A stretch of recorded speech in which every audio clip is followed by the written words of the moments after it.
Preface. The tale, the parable, and the fable are all common and popular modes of conveying instruction. Each is distinguished by its own special characteristics. The tale consists simply in the narration of a story, either founded on facts or created solely by the imagination, and not necessarily associated with the teaching of any moral lesson.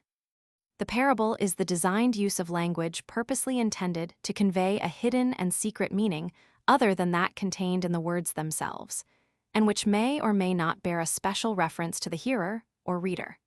The fable partly agrees with and partly differs from both of these.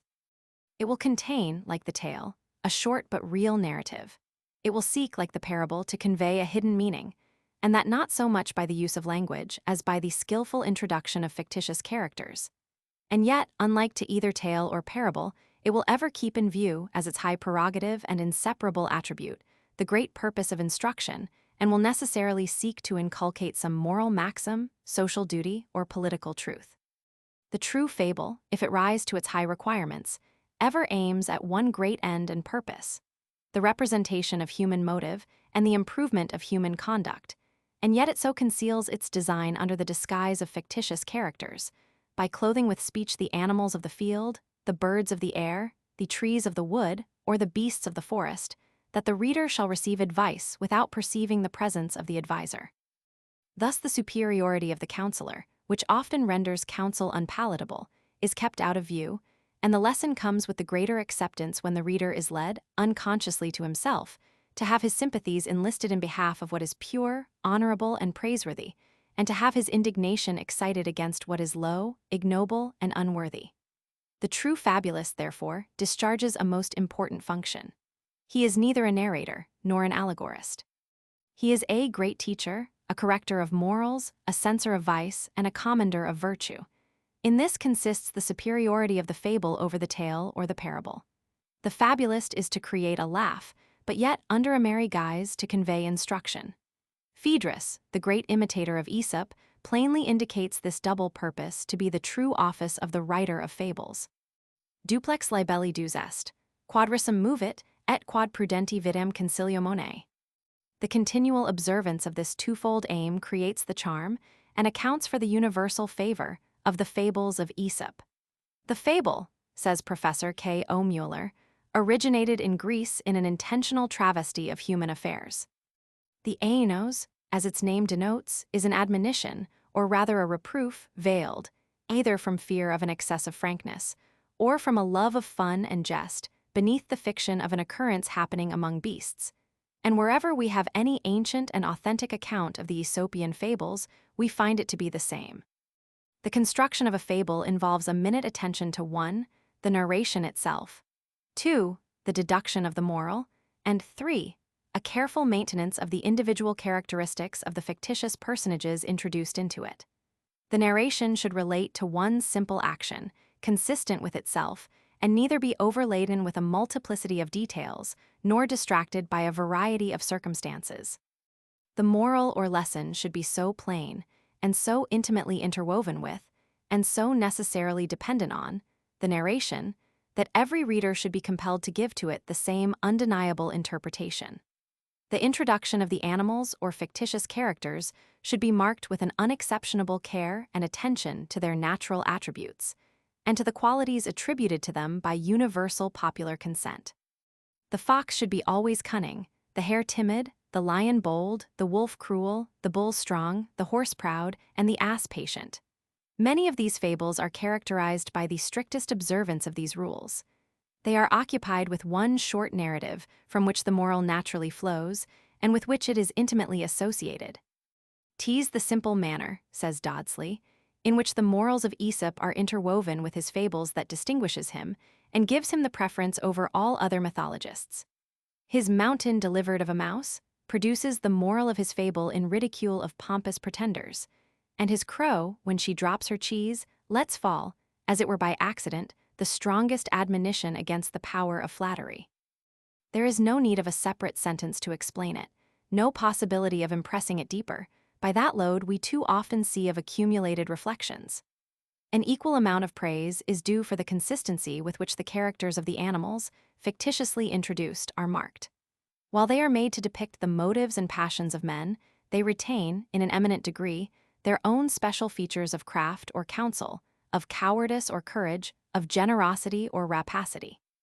These terms of praise, it must be confessed, cannot be bestowed on all the fables in this collection. Many of them lack that unity of design, that close connection of the moral with the narrative, that wise choice in the introduction of the animals, which constitute the charm and excellency of true Aesopian fable. This inferiority of some to others is sufficiently accounted for in the history of the origin and descent of these fables. The great bulk of them are not the immediate work of Aesop. Many are obtained from ancient authors prior to the time in which he lived. Thus, the fable of the hawk and the nightingale is related by Hesiod, the eagle wounded by an arrow, winged with its own feathers, by Aeschylus, the fox avenging his wrongs on the eagle, by Archilochus. Many of them again are of later origin, and are to be traced to the monks of the Middle Ages.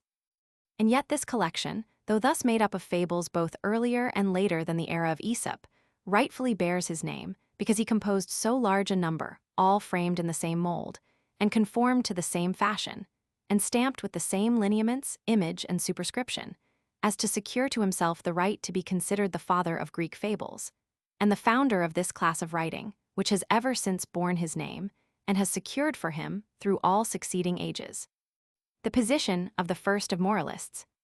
The fables were in the first instance only narrated by Aesop, and for a long time were handed down by the uncertain channel of oral tradition.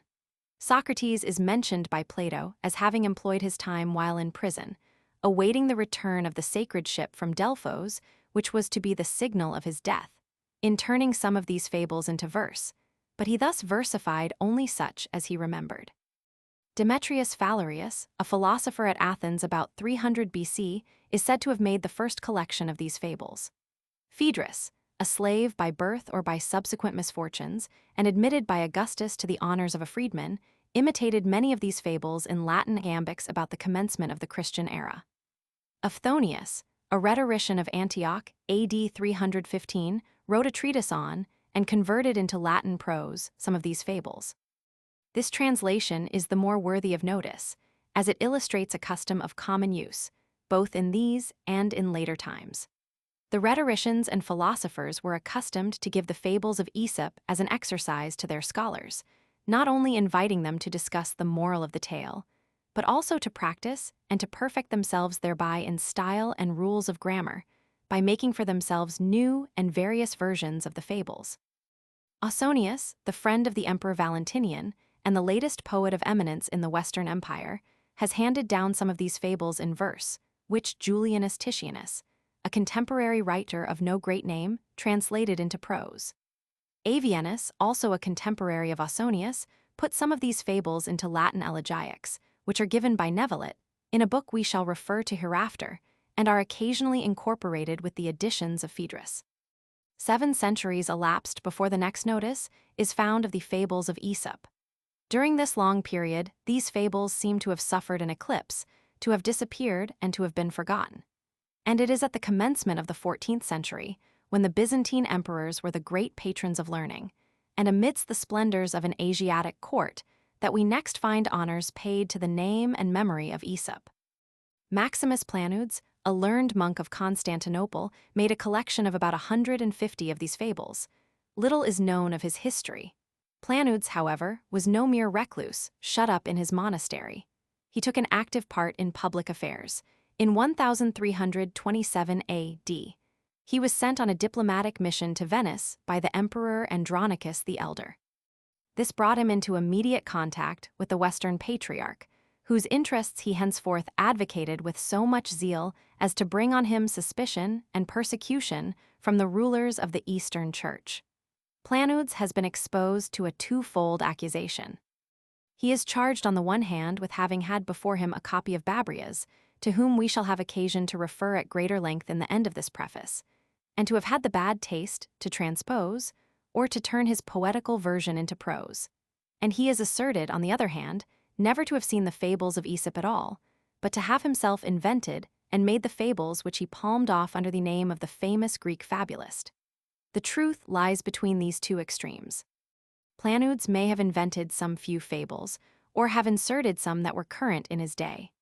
But there is an abundance of unanswerable internal evidence to prove that he had an acquaintance with the veritable fables of Aesop, although the versions he had access to were probably corrupt, as contained in the various translations and disquisitional exercises of the rhetoricians and philosophers. His collection is interesting and important, not only as the parent source or foundation of the earlier printed versions of Aesop, but as the direct channel of attracting to these fables the attention of the learned. The eventual reintroduction, however, of these fables of Aesop to their high place in the general literature of Christendom is to be looked for in the West rather than in the East. The calamities gradually thickening round the Eastern Empire and the fall of Constantinople, 1453 AD, combined with other events to promote the rapid restoration of learning in Italy, and with that recovery of learning, the revival of an interest in the fables of Aesop is closely identified. These fables, indeed, were among the first writings of an earlier antiquity that attracted attention. They took their place beside the Holy Scriptures and the ancient classic authors in the minds of the great students of that day. Lorenzo Valla, one of the most famous promoters of Italian learning, not only translated into Latin the Iliad of Homer and the histories of Herodotus and Thucydides, but also the fables of Aesop. These fables, again, were among the books brought into an extended circulation by the agency of the printing press. Bonus Accursius, as early as 1475–1480, printed the collection of these fables, made by Planudes, which, within 5 years afterwards, Caxton translated into English and printed at his press in Westminster Abbey, 1485. It must be mentioned also that the learning of this age has left permanent traces of its influence on these fables, by causing the interpolation with them, as a kappa tau, letter 1F C6 mu alpha epsilon letter 1F30, sigma letter 1F30 epsilon iota, of some of those amusing stories which were so frequently introduced into the public discourses of the great preachers of those days, and of which specimens are yet to be found in the extant sermons of Jean Rollin, Meffreth, and Gabriel Barlett. The publication of this era which most probably has influenced these fables is the Liber Faciarum, a book consisting of 100 jests and stories by the celebrated Poggio Bracciolini, published AD 1471, from which the 2 fables of the miller, his son, and the ass, and the fox and the woodcutter are undoubtedly selected. The knowledge of these fables rapidly spread from Italy into Germany, and their popularity was increased by the favor and sanction given to them by the great fathers of the Reformation, who frequently used them as vehicles for satire and protest against the tricks and abuses of the Romish ecclesiastics. The zealous and renowned Camerarius, who took an active part in the preparation of the Confession of Augsburg, found time, amidst his numerous avocations, to prepare a version for the students in the University of Tübingen, in which he was a professor.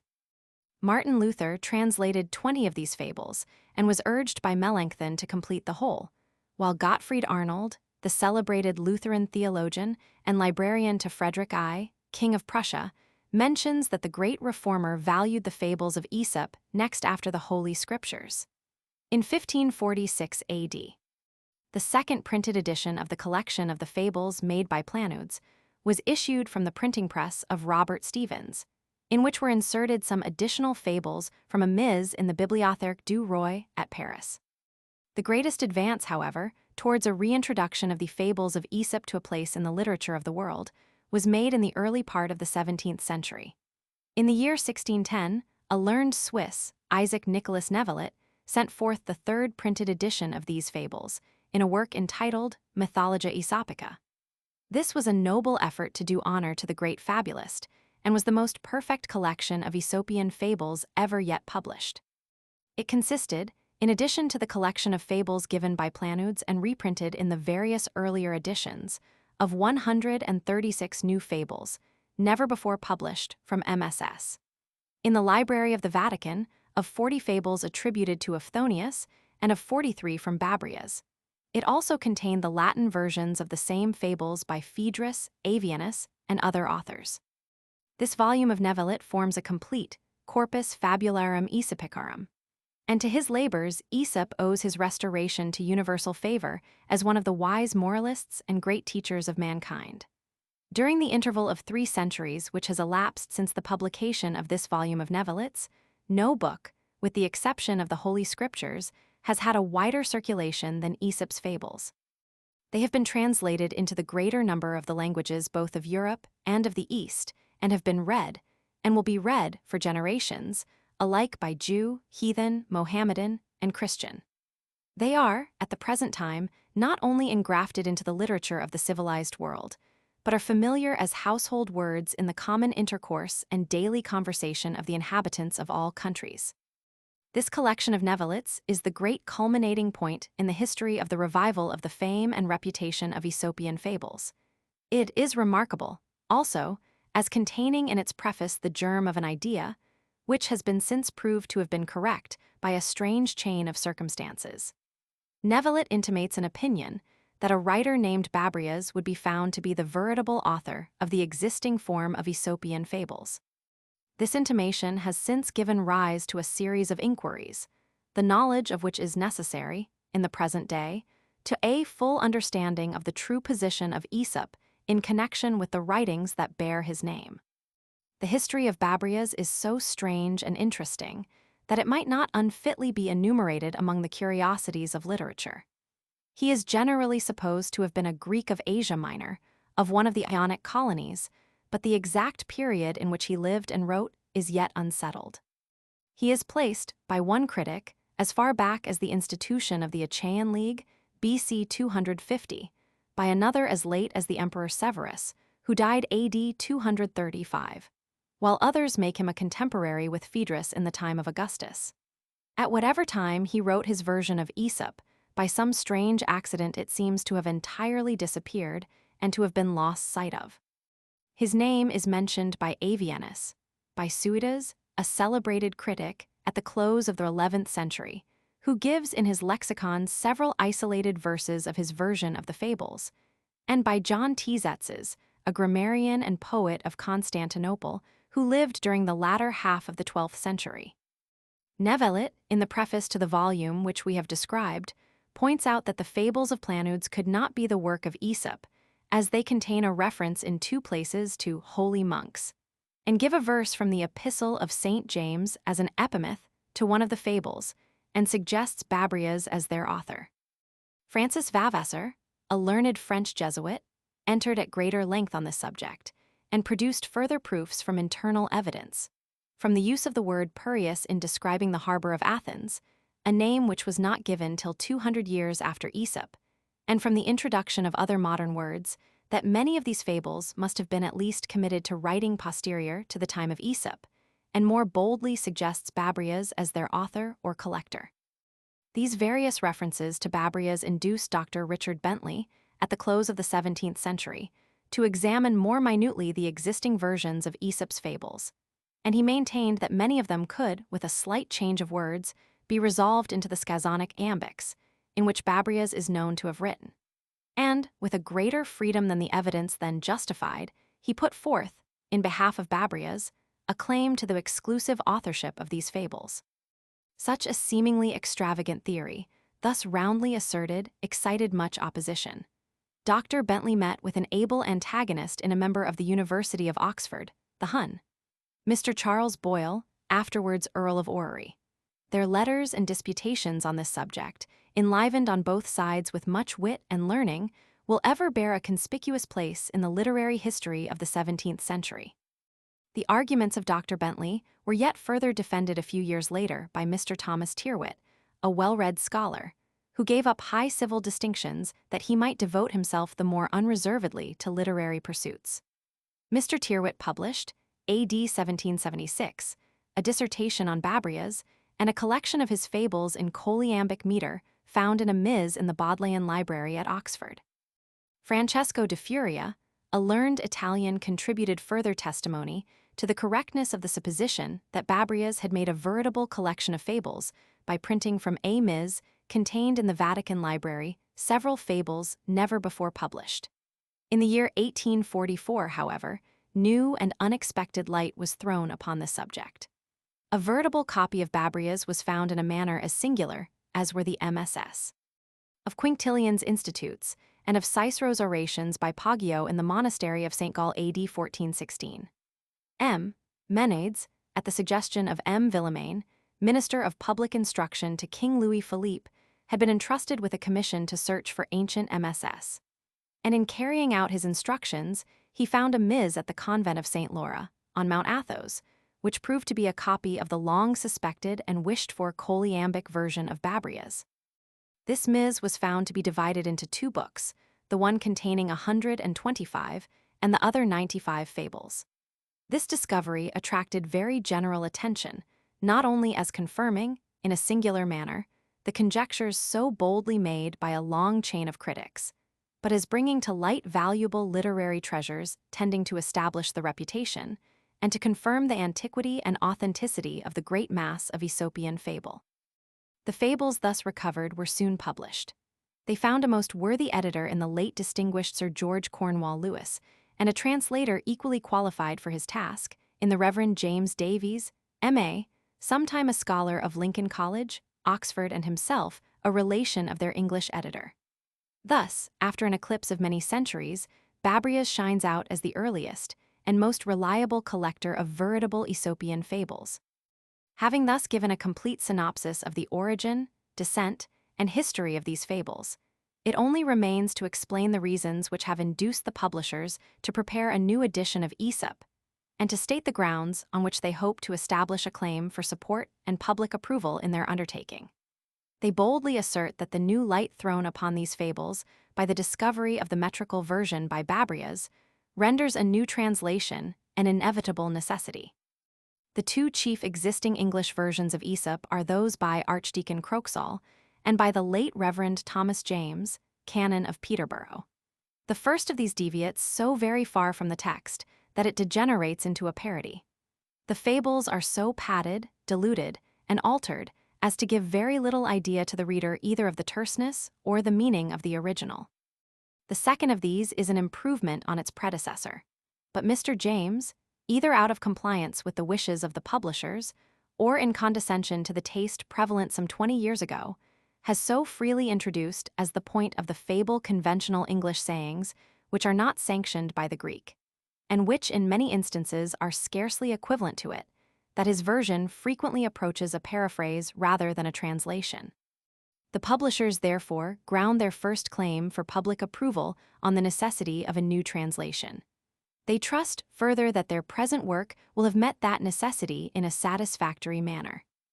They have sought to give as nearly a literal translation as possible of the Greek text, and they hope that if the reader should miss the smoothness and thoroughly English tone which characterized the previous version of these fables, he will be more than repaid by gaining a nearer approach to the spirit, thoughts, and, in some cases, to the epigrammatic terseness of the original. The publishers trust to vindicate, on another ground, their claims to a share of public patronage.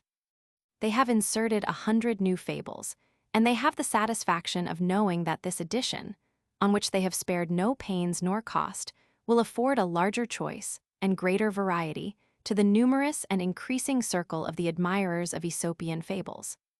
Whatever be the result of their labors, they will be content to have contributed towards promoting a wider acquaintance with fables, the wisdom, excellency, and wonderful suitableness of which to every condition of humanity has been attested and confirmed by the experience of so many generations, and which in all ages, amidst the ever-changing fluctuations of human opinion, are adapted alike to amuse the young and to instruct the thoughtful, and are well fitted to teach all who study them lessons useful for their guidance in every position of political, social, civil, or domestic life.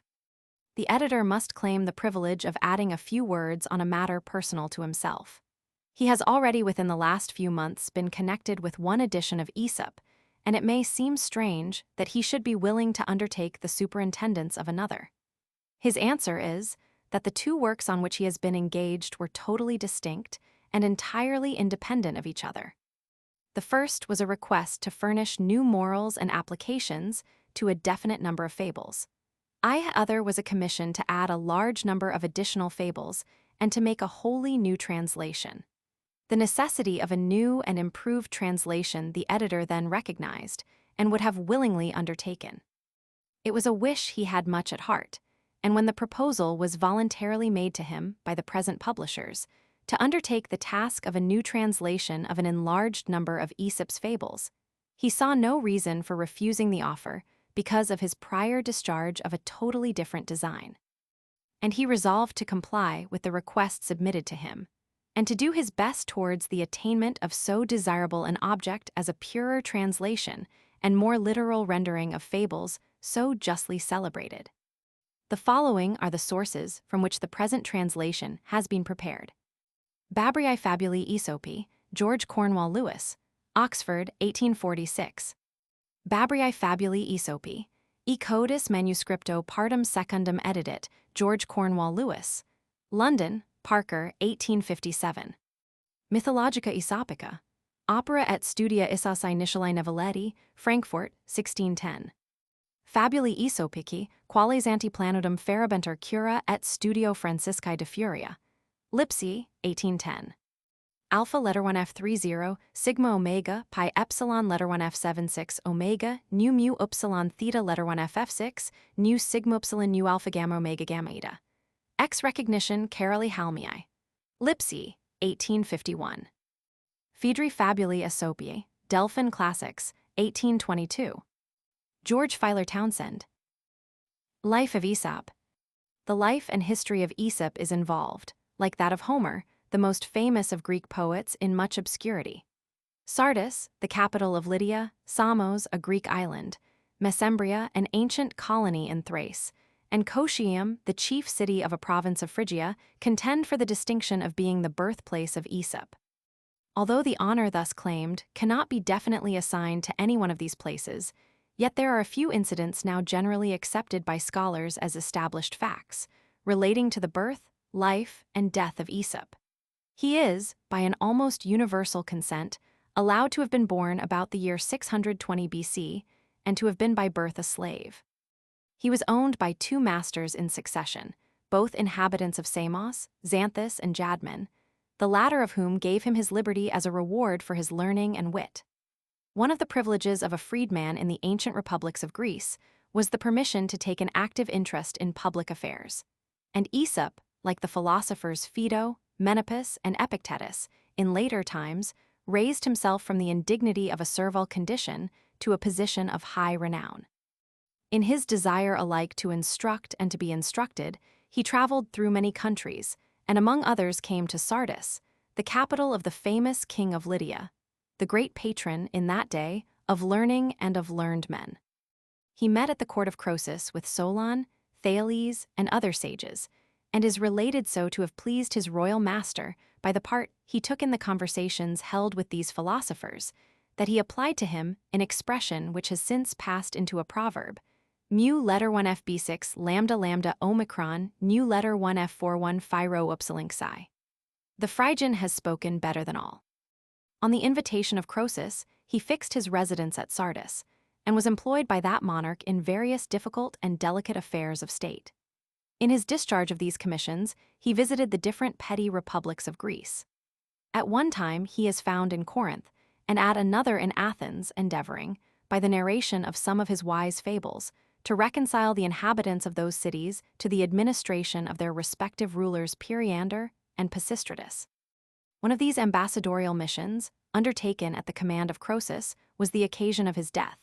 Having been sent to Delphi with a large sum of gold for distribution among the citizens, he was so provoked at their covetousness that he refused to divide the money and sent it back to his master. The Delphians, enraged at this treatment, accused him of impiety, and, in spite of his sacred character as ambassador, executed him as a public criminal.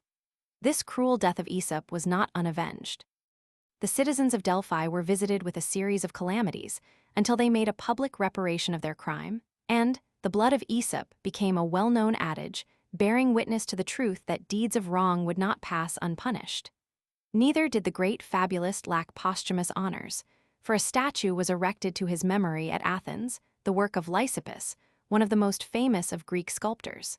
Phaedrus thus immortalizes the event. Aesopo ingentem statuem possera Attici, servum collocarunt aeterna in basi, pater honoris sirent ut cunctivium, nec generi tribui sed virtudi gloriam. These few facts are all that can be relied on with any degree of certainty, in reference to the birth, life, and death of Aesop.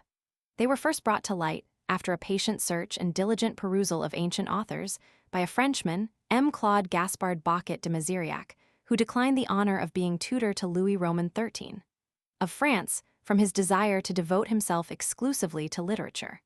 He published his Life of Aesop, Anno Domini 1632. The later investigations of a host of English and German scholars have added very little to the facts given by M. Maziriac. The substantial truth of his statements has been confirmed by later criticism and inquiry. It remains to state that prior to this publication of M. Maziriac, the Life of Aesop was from the pen of Maximus Planudes, a monk of Constantinople, who was sent on an embassy to Venice by the Byzantine Emperor Andronicus the Elder, and who wrote in the early part of the 14th century. His life was prefixed to all the early editions of these fables, and was republished as late as 1727 by Archdeacon Croxall as the introduction to his edition of Aesop. This life by Planudes contains, however, so small an amount of truth, and is so full of absurd pictures of the grotesque deformity of Aesop, of wondrous apocryphal stories, of lying legends and gross anachronisms, that it is now universally condemned as false, puerile, and unauthentic. It is given up in the present day, by general consent, as unworthy of the slightest credit. Aesop's Fables. The Lion and the Mouse. A lion was awakened from sleep by a mouse running over his face. Rising up angrily, he caught him and was about to kill him, when the mouse piteously entreated, saying, "If you would only spare my life, I would be sure to repay your kindness." The lion laughed and let him go. It happened shortly after this that the lion was caught by some hunters, who bound him by strong ropes to the ground. The mouse, recognizing his roar, came and gnawed the rope with his teeth and set him free, exclaiming, "You ridiculed the idea of my ever being able to help you, not expecting to receive from me any repayment of your favor. Now you know that it is possible for even a mouse to confer benefits on a lion." The Wolf and the Lamb. Wolf, meeting with a lamb astray from the fold, resolved not to lay violent hands on him, but to find some plea to justify to the lamb the wolf's right to eat him. He thus addressed him, "Sirrah, last year you grossly insulted me." "Indeed," bleated the lamb in a mournful tone of voice, "I was not then born." Then said the wolf, "You feed in my pasture." "No, good sir," replied the lamb, "I have not yet tasted grass." Again said the wolf, "You drink of my well." "No," exclaimed the lamb, "I never yet drank water, for as yet my mother's milk is both food and drink to me." Upon which the wolf seized him and ate him up, saying, "Well, I won't remain supperless, even though you refute every one of my imputations." The tyrant will always find a pretext for his tyranny. The Ass and the Grasshopper. An ass, having heard some grasshoppers chirping, was highly enchanted and, desiring to possess the same charms of melody, demanded what sort of food they lived on to give them such beautiful voices. They replied, "The dew." The ass resolved that he would live only upon dew, and in a short time died of hunger. The Wolf and the Crane. A wolf who had a bone stuck in his throat hired a crane, for a large sum, to put her head into his mouth and draw out the bone. When the crane had extracted the bone and demanded the promised payment, the wolf, grinning and grinding his teeth, exclaimed, "Why, you have surely already had a sufficient recompense, in having been permitted to draw out your head in safety from the mouth and jaws of a wolf. In serving the wicked, expect no reward, and be thankful if you escape injury for your pains." The Father and His Sons. A father had a family of sons who were perpetually quarreling among themselves. When he failed to heal their disputes by his exhortations, he determined to give them a practical illustration of the evils of disunion, and for this purpose he one day told them to bring him a bundle of sticks. When they had done so, he placed the faggot into the hands of each of them in succession, and ordered them to break it in pieces. They tried with all their strength, and were not able to do it. He next opened the faggot, took the sticks separately, one by one, and again put them into his sons' hands, upon which they broke them easily. He then addressed them in these words, "My sons, if you are of one mind and unite to assist each other, you will be as this faggot, uninjured by all the attempts of your enemies. But if you are divided among yourselves, you will be broken as easily as these sticks." The Bat and the Weasels. A bat who fell upon the ground and was caught by a weasel pleaded to be spared his life. The weasel refused, saying that he was by nature the enemy of all birds. The bat assured him that he was not a bird, but a mouse, and thus was set free. Shortly afterwards, the bat again fell to the ground and was caught by another weasel, whom he likewise entreated not to eat him. The weasel said that he had a special hostility to mice. The bat assured him that he was not a mouse, but a bat, and thus a second time escaped. It is wise to turn circumstances to good account. The Cock and the Jewel. A cock, scratching for food for himself and his hens, found a precious stone and exclaimed, "If your owner had found thee, and not I, he would have taken thee up, and have set thee in thy first estate. But I have found thee for no purpose. I would rather have one barleycorn than all the jewels in the world." The Swallow and the Crow. The swallow and the crow had a contention about their plumage. The crow put an end to the dispute by saying, "Your feathers are all very well in the spring, but mine protect me against the winter. Fair weather friends are not worth much." The Kingdom of the Lion. The beasts of the field and forest had a lion as their king. He was neither wrathful, cruel, nor tyrannical, but just and gentle as a king could be. During his reign, he made a royal proclamation for a general assembly of all the birds and beasts, and drew up conditions for a universal league, in which the wolf and the lamb, the panther and the kid, the tiger and the stag, the dog and the hare, should live together in perfect peace and amity. The hare said, "Oh, how I have longed to see this day, in which the weak shall take their place with impunity by the side of the strong." And after the hare said this, he ran for his life. The Traveler and His Dog. A traveler about to set out on a journey saw his dog stand at the door stretching himself. He asked him sharply, "Why do you stand there gaping? Everything is ready but you, so come with me instantly." The dog, wagging his tail, replied, "Oh, master, I am quite ready. It is you for whom I am waiting." The loiterer often blames delay on his more active friend. The Ants and the Grasshopper. The ants were spending a fine winter's day drying grain collected in the summertime. A grasshopper, perishing with famine, passed by and earnestly begged for a little food. The ants inquired of him, "Why did you not treasure up food during the summer?" He replied, "I had not leisure enough. I passed the days in singing." They then said in derision, "If you were foolish enough to sing all the summer, you must dance supperless to bed in the winter." The Hare and the Tortoise. A hare one day ridiculed the short feet and slow pace of the tortoise, who replied, laughing, "Though you be swift as the wind, I will beat you in a race." The hare, believing her assertion to be simply impossible, assented to the proposal, and they agreed that the fox should choose the course and fix the goal. On the day appointed for the race, the two started together. The tortoise never for a moment stopped, but went on with a slow but steady pace straight to the end of the course. The hare, lying down by the wayside, fell fast asleep.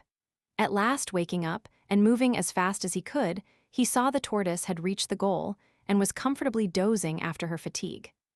Slow but steady wins the race. The Charcoal Burner and the Fuller. A charcoal burner carried on his trade in his own house.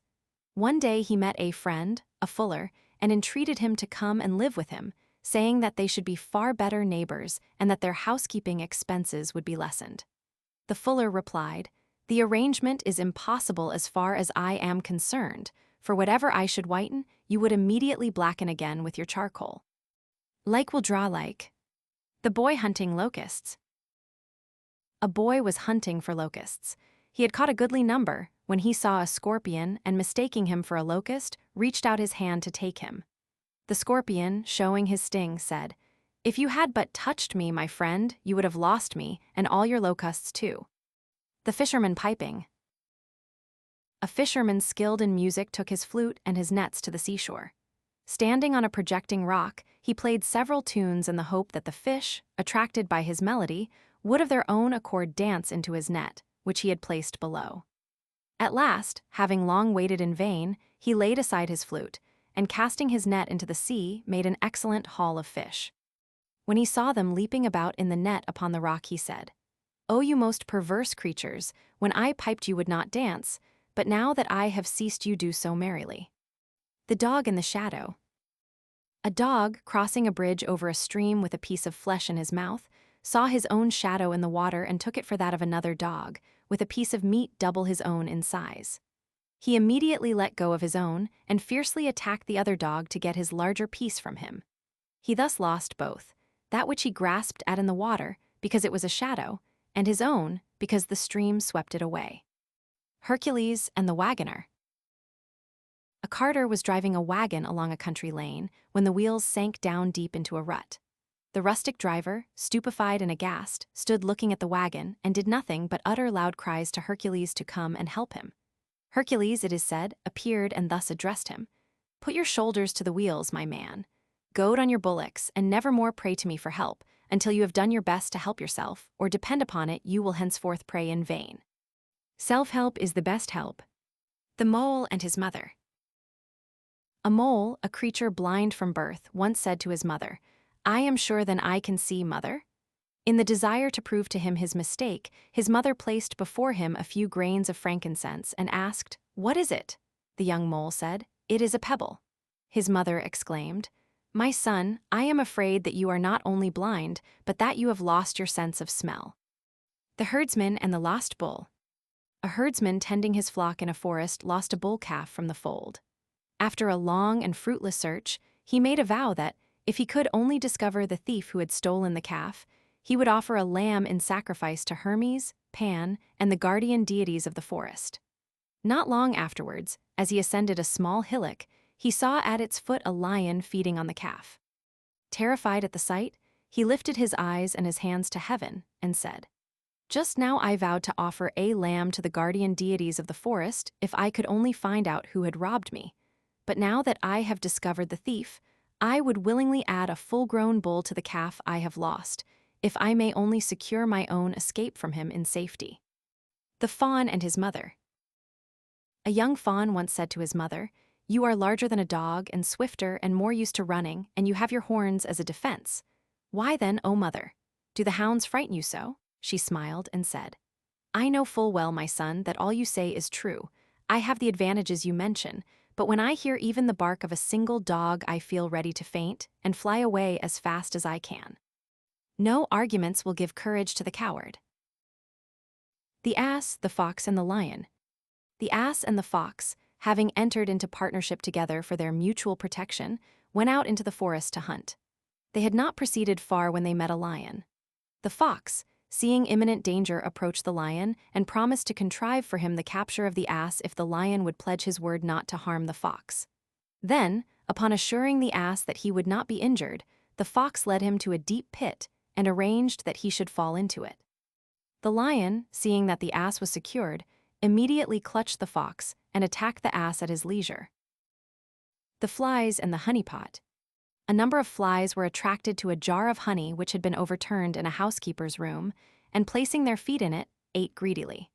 Their feet, however, became so smeared with the honey that they could not use their wings, nor release themselves, and were suffocated. Just as they were expiring, they exclaimed, "O foolish creatures that we are, for the sake of a little pleasure we have destroyed ourselves." Pleasure bought with pains hurts. The Lioness. A controversy prevailed among the beasts of the field as to which of the animals deserved the most credit for producing the greatest number of whelps at a birth. They rushed clamorously into the presence of the lioness and demanded of her the settlement of the dispute. "And you," they said, "how many sons have you at a birth?" The lioness laughed at them and said, "Why, I have only one, but that one is altogether a thoroughbred lion." The value is in the worth, not in the number. The Farmer and the Snake. One winter a farmer found a snake stiff and frozen with cold. He had compassion on it, and taking it up, placed it in his bosom. The snake was quickly revived by the warmth, and resuming its natural instincts, bit its benefactor, inflicting on him a mortal wound. "Oh," cried the farmer with his last breath, "I am rightly served for pitying a scoundrel." The greatest kindness will not bind the ungrateful. The Man and the Lion. A man and a lion traveled together through the forest. They soon began to boast of their respective superiority to each other in strength and prowess. As they were disputing, they passed a statue carved in stone, which represented a lion strangled by a man. The traveler pointed to it and said, "See there, how strong we are, and how we prevail over even the king of beasts." The lion replied, "This statue was made by one of you men. If we lions knew how to erect statues, you would see the man placed under the paw of the lion. One story is good till another is told. The pomegranate, apple tree, and bramble. The pomegranate and apple tree disputed as to which was the most beautiful. When their strife was at its height, a bramble from the neighboring hedge lifted up its voice and said in a boastful tone, "Pray, my dear friends, in my presence at least cease from such vain disputings." The farmer and the stork. A farmer placed nets on his newly sown plowlands and caught a number of cranes, which came to pick up his seed. With them he trapped a stork that had fractured his leg in the net and was earnestly beseeching the farmer to spare his life. "Pray save me, master," he said, "and let me go free this once. My broken limb should excite your pity. Besides, I am no crane, I am a stork, a bird of excellent character, and see how I love and slave for my father and mother. Look, too, at my feathers, they are not the least like those of a crane." The farmer laughed aloud and said, "It may be all as you say, I only know this. I have taken you with these robbers, the cranes, and you must die in their company." Birds of a feather flock together. The mountain in labor. A mountain was once greatly agitated. Loud groans and noises were heard, and crowds of people came from all parts to see what was the matter. While they were assembled in anxious expectation of some terrible calamity, out came a mouse. Don't make much ado about nothing. The bear and the fox. A bear boasted very much of his philanthropy, saying that of all animals he was the most tender in his regard for man, for he had such respect for him that he would not even touch his dead body. A fox, hearing these words, said with a smile to the bear, "Oh, that you would eat the dead and not the living." The tortoise and the eagle. A tortoise, lazily basking in the sun, complained to the seabirds of her hard fate, that no one would teach her to fly. An eagle, hovering near, heard her lamentation and demanded what reward she would give him if he would take her aloft and float her in the air. "I will give you," she said, "all the riches of the Red Sea." "I will teach you to fly then," said the eagle, and taking her up in his talons he carried her almost to the clouds. Suddenly he let her go, and she fell on a lofty mountain, dashing her shell to pieces. The tortoise exclaimed in the moment of death, "I have deserved my present fate, for what had I to do with wings and clouds, who can with difficulty move about on the earth? If men had all they wished, they would be often ruined." The fox and the goat. A fox one day fell into a deep well and could find no means of escape. A goat, overcome with thirst, came to the same well, and seeing the fox, inquired if the water was good. Concealing his sad plight under a merry guise, the fox indulged in a lavish praise of the water, saying it was excellent beyond measure, and encouraging him to descend. The goat, mindful only of his thirst, thoughtlessly jumped down, but just as he drank, the fox informed him of the difficulty they were both in and suggested a scheme for their common escape.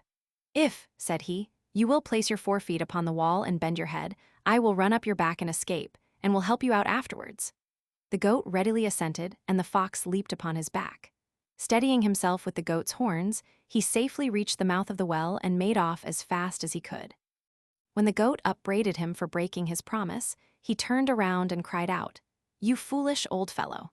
If you had as many brains in your head as you have hairs in your beard, you would never have gone down before you had inspected the way up, nor have exposed yourself to dangers from which you had no means of escape. Look before you leap." The raven and the swan. A raven saw a swan and desired to secure for himself the same beautiful plumage. Supposing that the swan's splendid white color arose from his washing in the water in which he swam, the raven left the altars in the neighborhood where he picked up his living and took up residence in the lakes and pools. But cleansing his feathers as often as he would, he could not change their color, while through want of food he perished. Change of habit cannot alter nature. The thirsty pigeon. A pigeon, oppressed by excessive thirst, saw a goblet of water painted on a signboard. Not supposing it to be only a picture, she flew towards it with a loud whir and unwittingly dashed against the signboard, jarring herself terribly. Having broken her wings by the blow, she fell to the ground and was caught by one of the bystanders. Zeal should not outrun discretion. The dog in the manger. A dog lay in a manger, and by his growling and snapping prevented the oxen from eating the hay which had been placed for them. "What a selfish dog," said one of them to his companions. He cannot eat the hay himself, and yet refuses to allow those to eat who can. The oxen and the axletrees. A heavy wagon was being dragged along a country lane by a team of oxen. The axletrees groaned and creaked terribly, whereupon the oxen, turning round, thus addressed the wheels. "Hullo there, why do you make so much noise? We bear all the labor, and we, not you, ought to cry out. Those who suffer most cry out the least." The farmer and the cranes. Some cranes made their feeding grounds on some plowlands newly sown with wheat. For a long time the farmer, brandishing an empty sling, chased them away by the terror he inspired. But when the birds found that the sling was only swung in the air, they ceased to take any notice of it and would not move. The farmer, on seeing this, charged his sling with stones and killed a great number. The remaining birds at once forsook his fields, crying to each other, "It is time for us to be off to Lilliput. For this man is no longer content to scare us, but begins to show us in earnest what he can do. If words suffice not, blows must follow." The sick lion. A lion, unable from old age and infirmities to provide himself with food by force, resolved to do so by artifice. He returned to his den, and lying down there, pretended to be sick, taking care that his sickness should be publicly known. The beasts expressed their sorrow, and came one by one to his den, where the lion devoured them.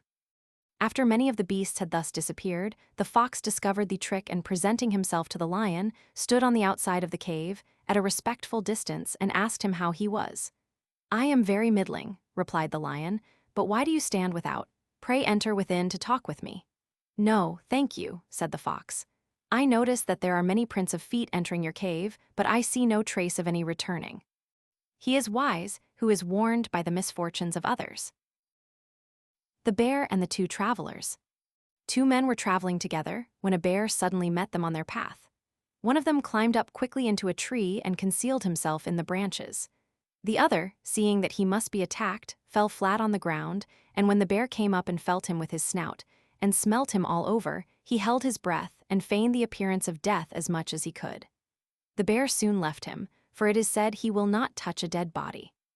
When he was quite gone, the other traveler descended from the tree and jocularly inquired of his friend what it was the bear had whispered in his ear. "He gave me this advice," his companion replied. "Never travel with a friend who deserts you at the approach of danger." Misfortune tests the sincerity of friends. The fox who had lost his tail. A fox caught in a trap escaped, but in so doing lost his tail. Thereafter, feeling his life a burden from the shame and ridicule to which he was exposed, he schemed to convince all the other foxes that being tailless was much more attractive, thus making up for his own deprivation. He assembled a good many foxes and publicly advised them to cut off their tails, saying that they would not only look much better without them, but that they would get rid of the weight of the brush, which was a very great inconvenience. One of them, interrupting him, said, "If you had not yourself lost your tail, my friend, you would not thus counsel us." The cat and the cock. A cat caught a cock and pondered how he might find a reasonable excuse for eating him. He accused him of being a nuisance to men by crowing in the night time and not permitting them to sleep. The cock defended himself by saying that he did this for the benefit of men, that they might rise in time for their labors. The cat replied, "Although you abound in specious apologies, I shall not remain supperless," and he made a meal of him. The wolf in sheep's clothing. Once upon a time, a wolf resolved to disguise his appearance in order to secure food more easily. Encased in the skin of a sheep, he pastured with the flock, deceiving the shepherd by his costume. In the evening he was shut up by the shepherd in the fold, the gate was closed, and the entrance made thoroughly secure. But the shepherd, returning to the fold during the night to obtain meat for the next day, mistakenly caught up the wolf instead of a sheep and killed him instantly. Harm seek, harm find. The goat and the goatherd. A goatherd had sought to bring back a stray goat to his flock. He whistled and sounded his horn in vain. The straggler paid no attention to the summons. At last the goatherd threw a stone and, breaking its horn, begged the goat not to tell his master. The goat replied, "Why, you silly fellow, the horn will speak though I be silent. Do not attempt to hide things which cannot be hid." The boasting traveler. A man who had traveled in foreign lands boasted very much, on returning to his own country, of the many wonderful and heroic feats he had performed in the different places he had visited. Among other things, he said that when he was at Rhodes, he had leaped to such a distance that no man of his day could leap anywhere near him as to that. There were in Rhodes many persons who saw him do it, and whom he could call as witnesses. One of the bystanders interrupted him, saying, "Now, my good man, if this be all true, there is no need of witnesses. Suppose this to be Rhodes, and leap for us." The lion in love. A lion demanded the daughter of a woodcutter in marriage. The father, unwilling to grant, and yet afraid to refuse his request, hit upon this expedient to rid himself of his importunities. He expressed his willingness to accept the lion as the suitor of his daughter on one condition, that he should allow him to extract his teeth and cut off his claws, as his daughter was fearfully afraid of both. The lion cheerfully assented to the proposal. But when the toothless, clawless lion returned to repeat his request, the woodman, no longer afraid, set upon him with his club and drove him away into the forest. The miser. A miser sold all that he had and bought a lump of gold, which he buried in a hole in the ground by the side of an old wall and went to look at daily. One of his workmen observed his frequent visits to the spot and decided to watch his movements. He soon discovered the secret of the hidden treasure, and digging down, came to the lump of gold and stole it. The miser, on his next visit, found the hole empty and began to tear his hair and to make loud lamentations. A neighbor, seeing him overcome with grief and learning the cause, said, "Pray do not grieve so, but go and take a stone and place it in the hole, and fancy that the gold is still lying there. It will do you quite the same service, for when the gold was there, you had it not, as you did not make the slightest use of it." The porker, the sheep, and the goat. A young pig was shut up in a fold yard with a goat and a sheep. On one occasion the shepherd laid hold of him when he grunted and squeaked and resisted violently. The sheep and the goat complained of his distressing cries and said, "He often handles us, and we do not cry out." To this he replied, "Your handling and mine are very different things. He catches you only for your wool or your milk, but he lays hold on me for my very life." The boy and the filberts. A boy put his hand into a pitcher full of filberts. He grasped as many as he could possibly hold, but when he tried to pull out his hand, he was prevented from doing so by the neck of the pitcher. Unwilling to lose his filberts, and yet unable to withdraw his hand, he burst into tears and bitterly lamented his disappointment. A bystander said to him, "Be satisfied with half the quantity, and you will readily draw out your hand. Do not attempt too much at once." The frogs asking for a king. The frogs, grieved at having no established ruler, sent ambassadors to Jupiter entreating for a king. Perceiving their simplicity, he cast down a huge log into the lake. The frogs were terrified at the splash occasioned by its fall and hid themselves in the depths of the pool. But as soon as they realized that the huge log was motionless, they swam again to the top of the water, dismissed their fears, climbed up, and began squatting on it in contempt. After some time, they began to think themselves ill-treated in the appointment of so inert a ruler, and sent a second deputation to Jupiter to pray that he would set over them another sovereign. He then gave them an eel to govern them.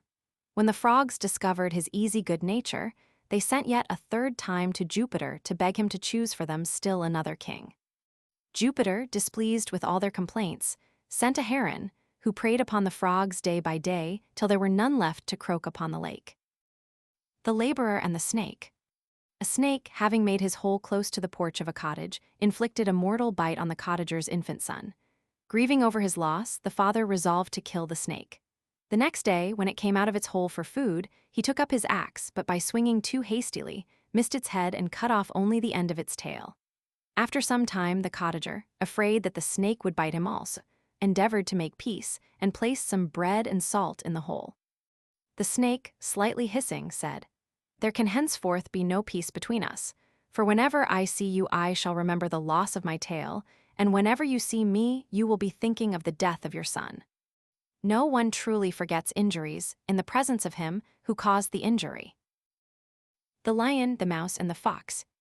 A lion, fatigued by the heat of a summer's day, fell fast asleep in his den. A mouse ran over his mane and ears and woke him from his slumbers. He rose up and shook himself in great wrath and searched every corner of his den to find the mouse. A fox, seeing him, said, "A fine lion you are to be frightened of a mouse. 'Tis not the mouse I fear, said the lion. I resent his familiarity and ill-breeding. Little liberties are great offenses. The Horse and Groom. A groom used to spend whole days in curricombing and rubbing down his horse, but at the same time stole his oats and sold them for his own profit. Alas, said the horse, if you really wish me to be in good condition, you should groom me less and feed me more. The Ass and the Mule. A muleteer set forth on a journey, driving before him an ass and a mule, both well laden. The ass, as long as he traveled along the plain, carried his load with ease, but when he began to ascend the steep path of the mountain, felt his load to be more than he could bear. He entreated his companion to relieve him of a small portion, that he might carry home the rest, but the mule paid no attention to the request. The ass shortly afterwards fell down dead under his burden. Not knowing what else to do in so wild a region, the muleteer placed upon the mule the load carried by the ass in addition to his own, and at the top of all placed the hide of the ass, after he had skinned him. The mule, groaning beneath his heavy burden, said to himself, I am treated according to my deserts. If I had only been willing to assist the ass a little in his need, I should not now be bearing, together with his burden himself as well. The Ass and the Lapdog. A man had an ass and a Maltese lapdog, a very great beauty. The ass was left in a stable and had plenty of oats and hay to eat, just as any other ass would. The lapdog knew many tricks and was a great favorite with his master, who often fondled him and seldom went out to dine without bringing him home some tidbit to eat. The ass, on the contrary, had much work to do in grinding the cornmill and in carrying wood from the forest or burdens from the farm. He often lamented his own hard fate and contrasted it with the luxury and idleness of the lapdog, till at last one day he broke his cords and halter and galloped into his master's house, kicking up his heels without measure and frisking and fawning as well as he could. He next tried to jump about his master as he had seen the lapdog do, but he broke the table and smashed all the dishes upon it to atoms. He then attempted to lick his master and jumped upon his back. The servants, hearing the strange hubbub and perceiving the danger of their master, quickly relieved him and drove out the ass to his stable with kicks and clubs and cuffs. The ass, as he returned to his stall beaten nearly to death, thus lamented, I have brought it all on myself. Why could I not have been contented to labor with my companions, and not wish to be idle all the day like that useless little lapdog? The Oxen and the Butchers. The oxen once upon a time sought to destroy the butchers, who practiced a trade destructive to their race. They assembled on a certain day to carry out their purpose and sharpened their horns for the contest. But one of them, who was exceedingly old, for many a field had he plowed, thus spoke. These butchers, it is true, slaughter us, but they do so with skillful hands and with no unnecessary pain. If we get rid of them, we shall fall into the hands of unskillful operators, and thus suffer a double death. For you may be assured that though all the butchers should perish, yet will men never want beef. Do not be in a hurry to change one evil for another. The Shepherd's Boy and the Wolf. A shepherd boy who watched a flock of sheep near a village brought out the villagers 3 or 4 times by crying out, Wolf, wolf, and when his neighbors came to help him, laughed at them for their pains. The wolf, however, did truly come at last. The shepherd boy, now really alarmed, shouted in an agony of terror, Pray, do come and help me, the wolf is killing the sheep. But no one paid any heed to his cries, nor rendered any assistance. The wolf, having no cause of fear, at his leisure lacerated or destroyed the whole flock. There is no believing a liar, even when he speaks the truth. The Boys and the Frogs. Some boys, playing near a pond, saw a number of frogs in the water and began to pelt them with stones.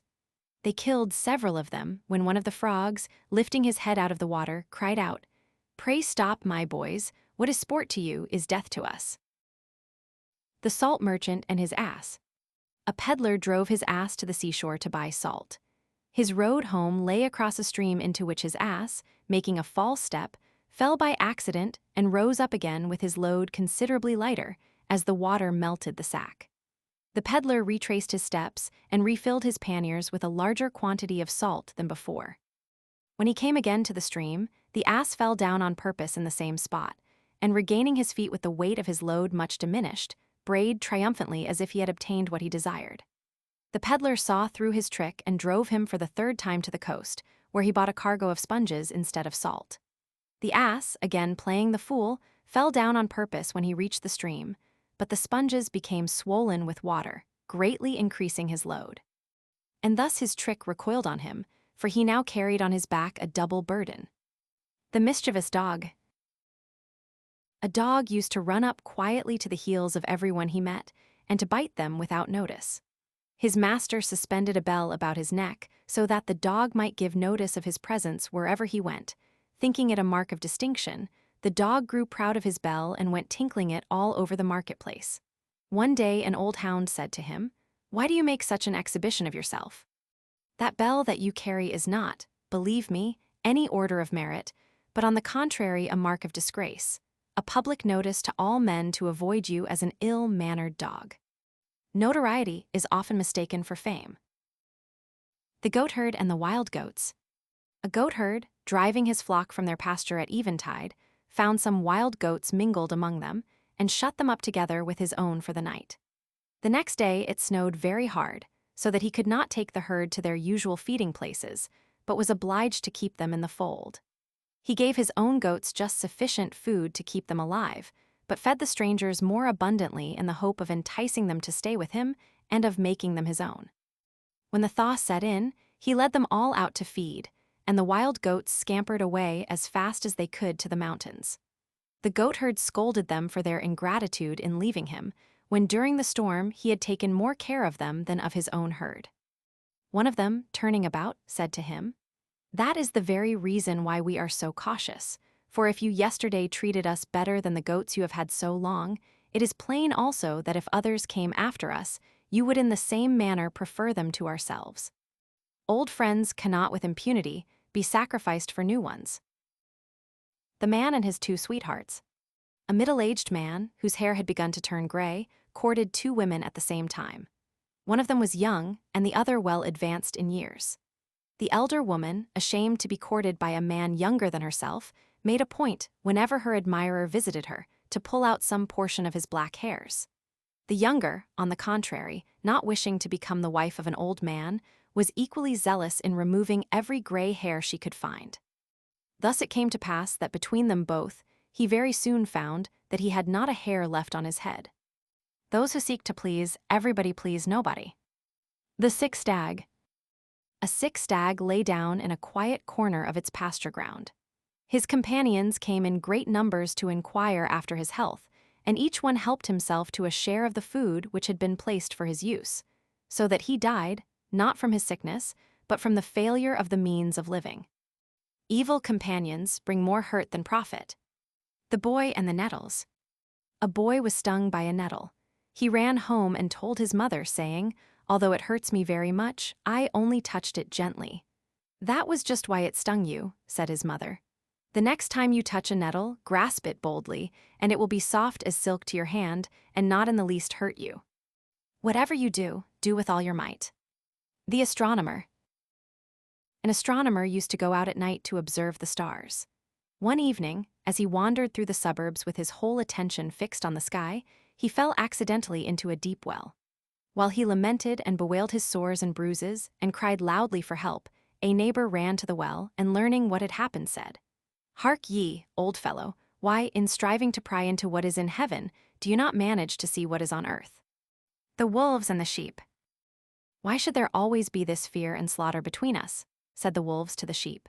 "Those evil-disposed dogs have much to answer for. They always bark whenever we approach you and attack us before we have done any harm. If you would only dismiss them from your heels, there might soon be treaties of peace and reconciliation between us." The sheep, poor silly creatures, were easily beguiled and dismissed the dogs, whereupon the wolves destroyed the unguarded flock at their own pleasure. The cat and the birds. A cat, hearing that the birds in a certain aviary were ailing, dressed himself up as a physician, and, taking his cane and a bag of instruments becoming his profession, went to call on them. He knocked at the door and inquired of the inmates how they all did, saying that if they were ill, he would be happy to prescribe for them and cure them. They replied, "We are all very well, and shall continue so, if you will only be good enough to go away and leave us as we are." The Vain Jackdaw. Jupiter determined, it is said, to create a sovereign over the birds, and made proclamation that on a certain day they should all present themselves before him, when he would himself choose the most beautiful among them to be king. The jackdaw, knowing his own ugliness, searched through the woods and fields, and collected the feathers which had fallen from the wings of his companions, and stuck them in all parts of his body, hoping thereby to make himself the most beautiful of all. When the appointed day arrived, and the birds had assembled before Jupiter, the jackdaw also made his appearance in his many feathered finery. But when Jupiter proposed to make him king because of the beauty of his plumage, the birds indignantly protested, and each plucked from him his own feathers, leaving the jackdaw nothing but a jackdaw. The Kid and the Wolf. A kid standing on the roof of a house, out of harm's way, saw a wolf passing by and immediately began to taunt and revile him. The wolf, looking up, said, "Sirrah, I hear thee, yet it is not thou who mockest me, but the roof on which thou art standing." Time and place often give the advantage to the weak over the strong. The Old Woman and the Physician. An old woman, having lost the use of her eyes, called in a physician to heal them, and made this bargain with him in the presence of witnesses, that if he should cure her blindness, he should receive from her a sum of money. But if her infirmity remained, she should give him nothing. This agreement being made, the physician, time after time, applied his salve to her eyes, and on every visit took something away, stealing all her property little by little. And when he had got all she had, he healed her and demanded the promised payment.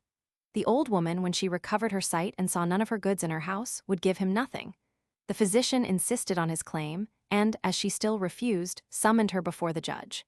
The old woman, standing up in the court, argued, "This man here speaks the truth in what he says, for I did promise to give him a sum of money if I should recover my sight, but if I continued blind, I was to give him nothing.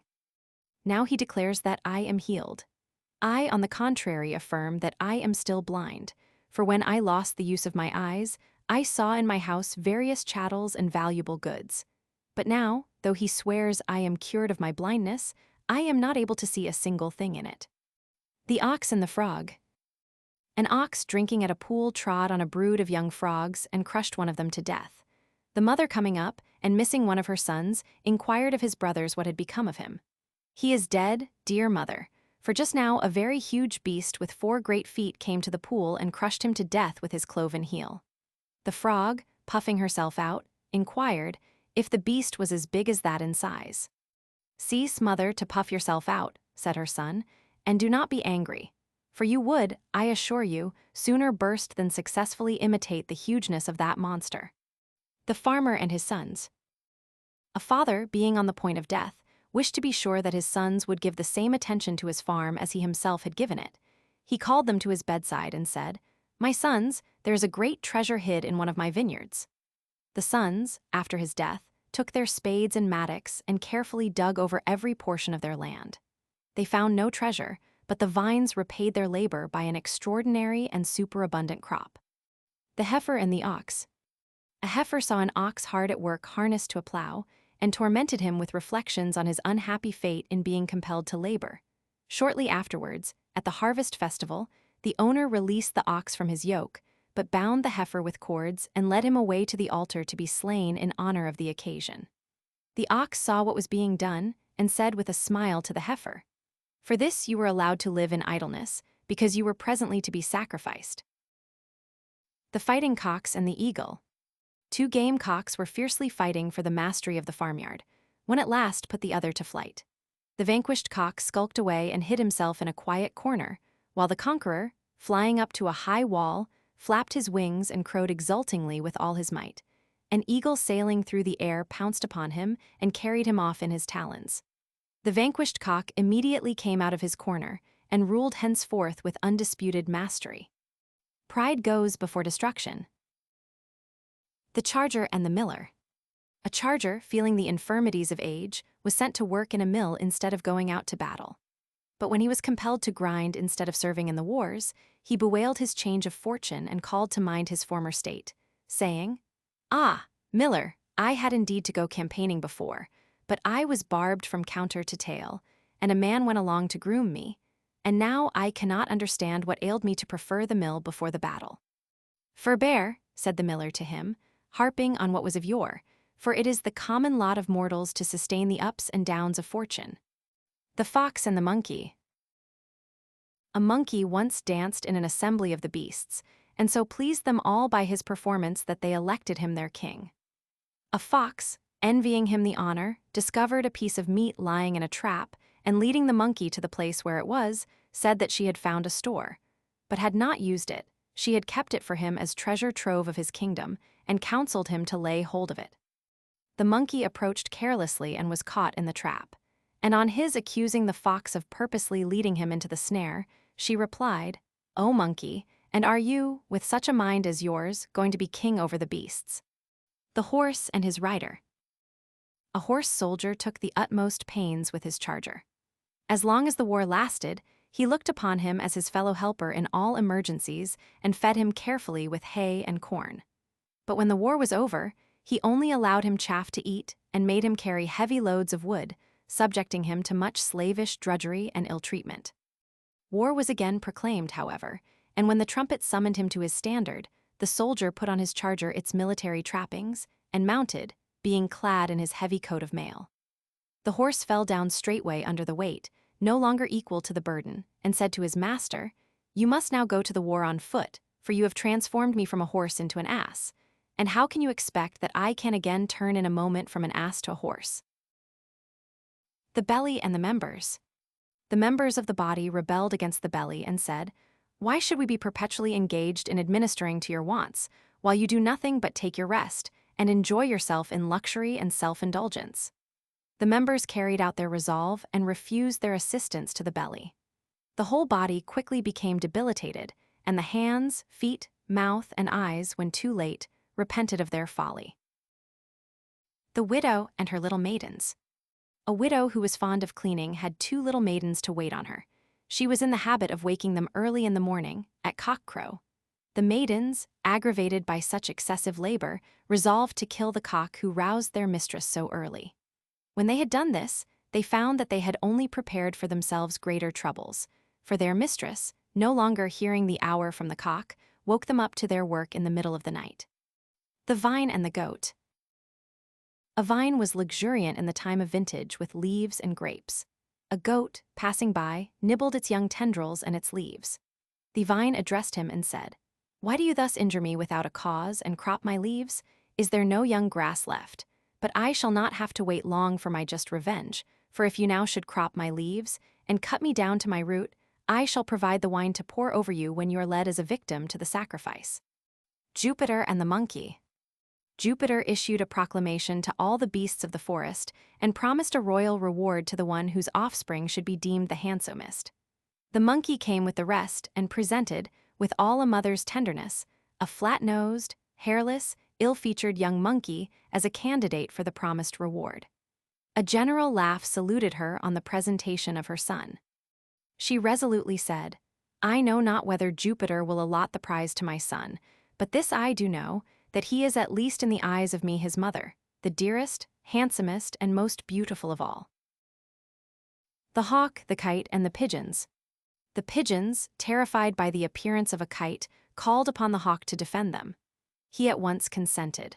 When they had admitted him into the cote, they found that he made more havoc and slew a larger number of them in one day than the kite could pounce upon in a whole year. Avoid a remedy that is worse than the disease. The dolphins, the whales, and the sprat. The dolphins and whales waged a fierce war with each other. When the battle was at its height, a sprat lifted its head out of the waves and said that he would reconcile their differences if they would accept him as an umpire. One of the dolphins replied, "We would far rather be destroyed in our battle with each other than admit any interference from you in our affairs." The swallow, the serpent, and the court of justice. A swallow, returning from abroad and especially fond of dwelling with men, built herself a nest in the wall of a court of justice, and there hatched 7 young birds. A serpent gliding past the nest from its hole in the wall ate up the young unfledged nestlings. The swallow, finding her nest empty, lamented greatly and exclaimed, "Woe to me, a stranger, that in this place where all others' rights are protected, I alone should suffer wrong." The 2 pots. A river carried down in its stream 2 pots, one made of earthenware and the other of brass. The earthen pot said to the brass pot, "Pray keep at a distance and do not come near me, for if you touch me ever so slightly, I shall be broken in pieces, and besides, I by no means wish to come near you. Equals make the best friends. The Shepherd and the Wolf. A shepherd once found the whelp of a wolf and brought it up, and after a while taught it to steal lambs from the neighboring flocks. The wolf, having shown himself an apt pupil, said to the shepherd, "Since you have taught me to steal, you must keep a sharp lookout, or you will lose some of your own flock." The Crab and its Mother. A crab said to her son, "Why do you walk so one-sided, my child? It is far more becoming to go straight forward." The young crab replied, "Quite true, dear mother, and if you will show me the straight way, I will promise to walk in it." The mother tried in vain and submitted without remonstrance to the reproof of her child. Example is more powerful than precept. The Father and His Two Daughters. A man had two daughters, the one married to a gardener and the other to a tile maker. After a time he went to the daughter who had married the gardener and inquired how she was and how all things went with her. She said, "All things are prospering with me, and I have only one wish, that there may be a heavy fall of rain, in order that the plants may be well watered." Not long after, he went to the daughter who had married the tile maker, and likewise inquired of her how she fared. She replied, "I want for nothing and have only one wish, that the dry weather may continue, and the sun shine hot and bright, so that the bricks might be dried." He said to her, "If your sister wishes for rain, and you for dry weather, with which of the two am I to join my wishes?" The Thief and His Mother. A boy stole a lesson book from one of his schoolfellows and took it home to his mother. She not only abstained from beating him, but encouraged him. He next time stole a cloak and brought it to her, and she again commended him.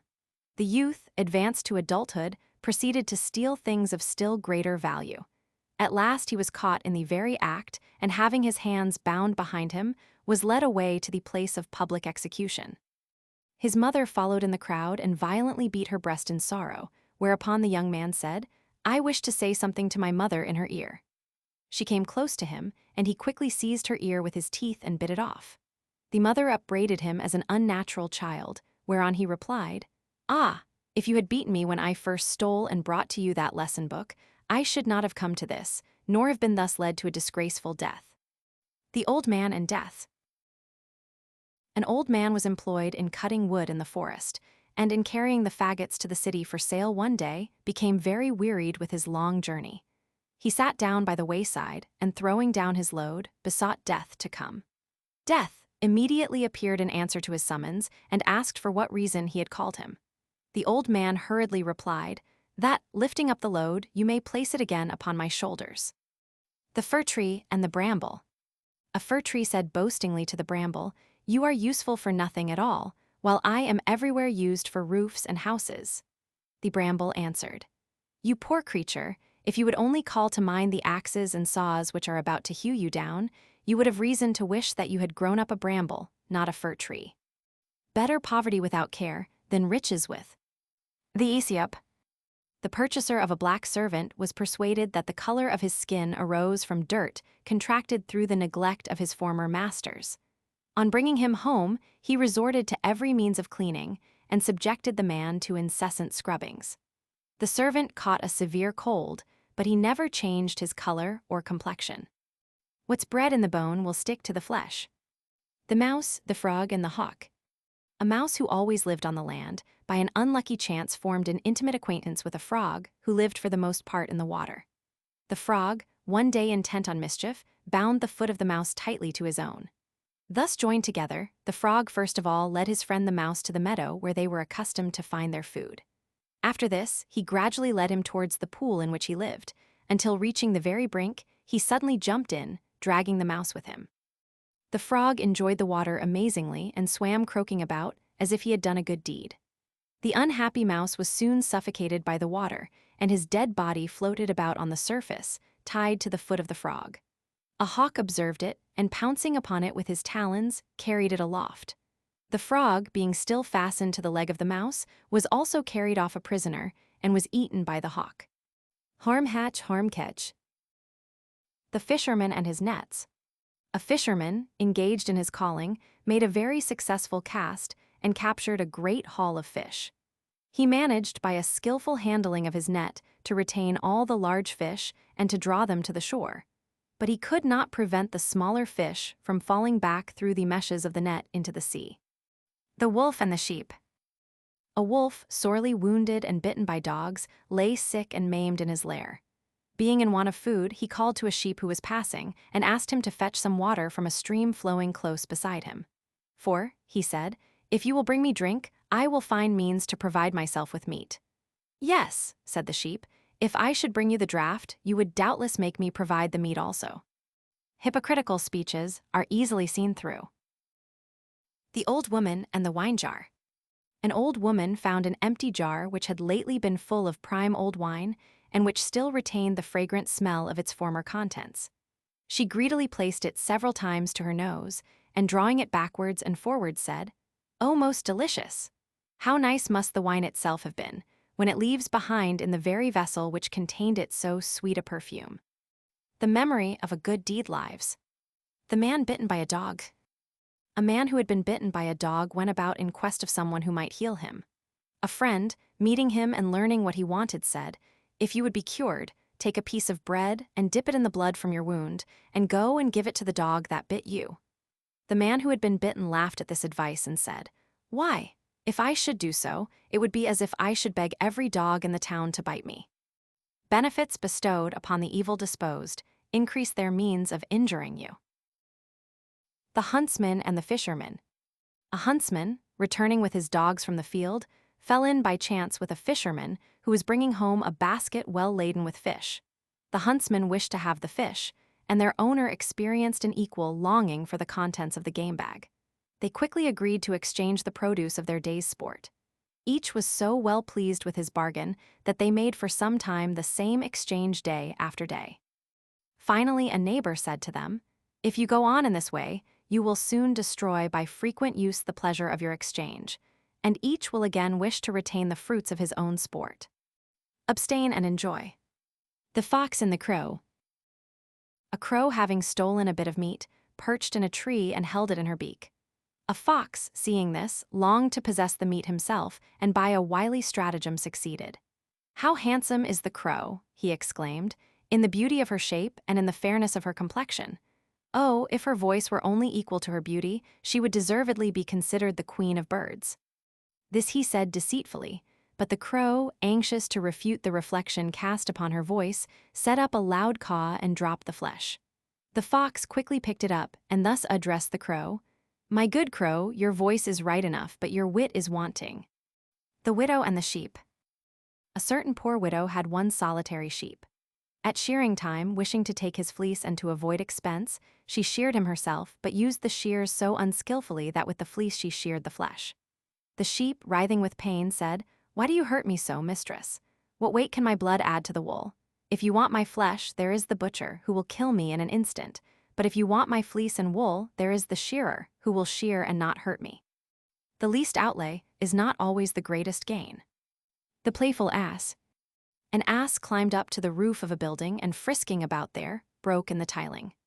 The owner went up after him and quickly drove him down, beating him severely with a thick wooden cudgel. The ass said, "Why, I saw the monkey do this very thing yesterday, and you all laughed heartily, as if it afforded you very great amusement." The stag in the ox stall. A stag, roundly chased by the hounds and blinded by fear to the danger he was running into, took shelter in a farmyard and hid himself in a shed among the oxen. An ox gave him this kindly warning, "O unhappy creature, why should you thus, of your own accord, incur destruction and trust yourself in the house of your enemy?"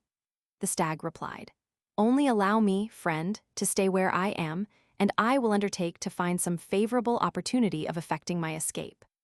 At the approach of the evening, the herdsman came to feed his cattle, but did not see the stag, and even the farm bailiff with several laborers passed through the shed and failed to notice him. The stag, congratulating himself on his safety, began to express his sincere thanks to the oxen who had kindly helped him in the hour of need. One of them again answered him, "We indeed wish you well, but the danger is not over. There is one other yet to pass through the shed, who has as it were 100 eyes, and until he has come and gone, your life is still in peril." At that moment the master himself entered, and having had to complain that his oxen had not been properly fed, he went up to their racks and cried out, "Why is there such a scarcity of fodder? There is not half enough straw for them to lie on.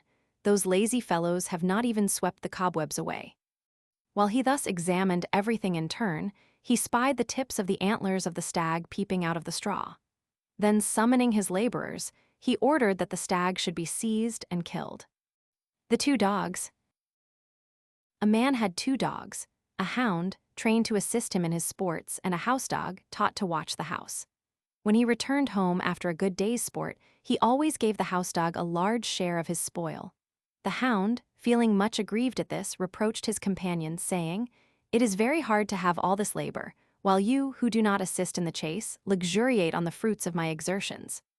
The house dog replied, "Do not blame me, my friend, but find fault with the master, who has not taught me to labor, but to depend for subsistence on the labor of others. Children are not to be blamed for the faults of their parents." The wild ass and the lion. A wild ass and a lion entered into an alliance so that they might capture the beasts of the forest with greater ease. The lion agreed to assist the wild ass with his strength, while the wild ass gave the lion the benefit of his greater speed. When they had taken as many beasts as their necessities required, the lion undertook to distribute the prey, and for this purpose divided it into 3 shares. "I will take the first share," he said, "because I am king, and the second share as a partner with you in the chase. And the third share, believe me, will be a source of great evil to you, unless you willingly resign it to me and set off as fast as you can." Might makes right. The lion and the dolphin. A lion roaming by the seashore saw a dolphin lift up its head out of the waves and suggested that they contract an alliance, saying that of all the animals they ought to be the best friends, since the one was the king of beasts on the earth, and the other was the sovereign ruler of all the inhabitants of the ocean. The dolphin gladly consented to this request. Not long afterwards, the lion had a combat with a wild bull and called on the dolphin to help him. The dolphin, though quite willing to give him assistance, was unable to do so, as he could not by any means reach the land. The lion abused him as a traitor. The dolphin replied, "Nay, my friend, blame not me, but nature, which, while giving me the sovereignty of the sea, has quite denied me the power of living upon the land." The eagle and the arrow. An eagle sat on a lofty rock, watching the movements of a hare whom he sought to make his prey. An archer, who saw the eagle from a place of concealment, took an accurate aim and wounded him mortally. The eagle gave one look at the arrow that had entered his heart and saw in that single glance that its feathers had been furnished by himself. "It is a double grief to me," he exclaimed, "that I should perish by an arrow feathered from my own wings." The sick kite. A kite sick unto death said to his mother, "O mother, do not mourn, but at once invoke the gods that my life may be prolonged." She replied, "Alas, my son, which of the gods do you think will pity you? Is there one whom you have not outraged by filching from their very altars a part of the sacrifice offered up to them? We must make friends in prosperity, if we would have their help in adversity." The lion and the boar. On a summer day, when the great heat induced a general thirst among the beasts, a lion and a boar came at the same moment to a small well to drink. They fiercely disputed which of them should drink first, and were soon engaged in the agonies of a mortal combat. When they stopped suddenly to catch their breath for a fiercer renewal of the fight, they saw some vultures waiting in the distance to feast on the one that should fall first. They at once made up their quarrel, saying, "It is better for us to make friends than to become the food of crows or vultures." The mice in council. The mice summoned a council to decide how they might best devise means of warning themselves of the approach of their great enemy the cat. Among the many plans suggested, the one that found most favor was the proposal to tie a bell to the neck of the cat, so that the mice, being warned by the sound of the tinkling, might run away and hide themselves in their holes at his approach. But when the mice further debated who among them should thus bell the cat, there was no one found to do it. The One-Eyed Doe. A doe blind in one eye was accustomed to graze as near to the edge of the cliff as she possibly could, in the hope of securing her greater safety. She turned her sound eye towards the land that she might get the earliest tidings of the approach of hunter or hound, and her injured eye towards the sea, from whence she entertained no anticipation of danger. Some boatmen sailing by saw her, and taking a successful aim, mortally wounded her. Yielding up her last breath, she gasped forth this lament: "O wretched creature that I am, to take such precaution against the land, and after all to find this seashore, to which I had come for safety, so much more perilous. The Mice and the Weasels. The weasels and the mice waged a perpetual war with each other, in which much blood was shed. The weasels were always the victors. The mice thought that the cause of their frequent defeats was that they had no leaders set apart from the general army to command them, and that they were exposed to dangers from lack of discipline. They therefore chose as leaders mice that were most renowned for their family descent, strength, and counsel, as well as those most noted for their courage in the fight, so that they might be better marshaled in battle array and formed into troops, regiments, and battalions. When all this was done, and the army disciplined, and the herald mouse had duly proclaimed war by challenging the weasels, the newly chosen generals bound their heads with straws, that they might be more conspicuous to all their troops. Scarcely had the battle begun, when a great rout overwhelmed the mice, who scampered off as fast as they could to their holes. The generals, not being able to get in on account of the ornaments on their heads, were all captured and eaten by the weasels. The more honor, the more danger. The Shepherd and the Sea. A shepherd, keeping watch over his sheep near the shore, saw the sea very calm and smooth, and longed to make a voyage with a view to commerce. He sold all his flock, invested it in a cargo of dates, and set sail. But a very great tempest came on, and the ship being in danger of sinking, he threw all his merchandise overboard and barely escaped with his life in the empty ship.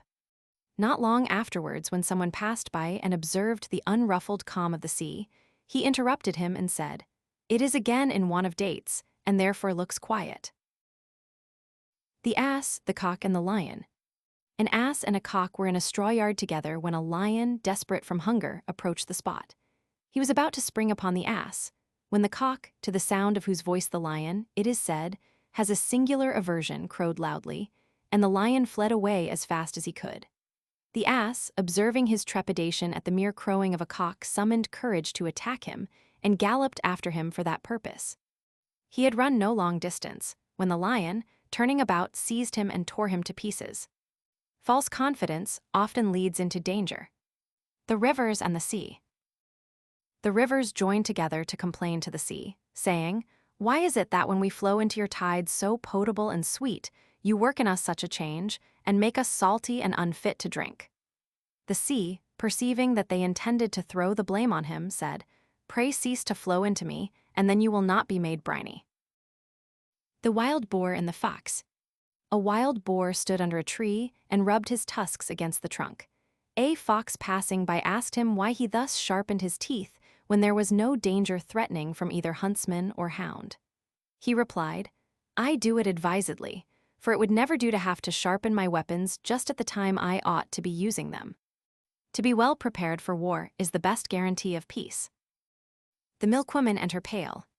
A farmer's daughter was carrying her pail of milk from the field to the farmhouse when she fell a-musing. The money for which this milk will be sold will buy at least 300 eggs. The eggs, allowing for all mishaps, will produce 250 chickens. The chickens will become ready for the market when poultry will fetch the highest price, so that by the end of the year I shall have money enough from my share to buy a new gown. In this dress I will go to the Christmas parties, where all the young fellows will propose to me, but I will toss my head and refuse them every one. At this moment she tossed her head in unison with her thoughts, when down fell the milk pail to the ground, and all her imaginary schemes perished in a moment. The Bee and Jupiter. A bee from Mount Hymettus, the queen of the hive, ascended to Olympus to present Jupiter some honey fresh from her combs. Jupiter, delighted with the offering of honey, promised to give whatever she should ask. She therefore besought him, saying, "Give me, I pray thee, a sting, that if any mortal shall approach to take my honey, I may kill him." Jupiter was much displeased, for he loved the race of man, but could not refuse the request because of his promise. He thus answered the bee, "You shall have your request, but it will be at the peril of your own life. For if you use your sting, it shall remain in the wound you make, and then you will die from the loss of it."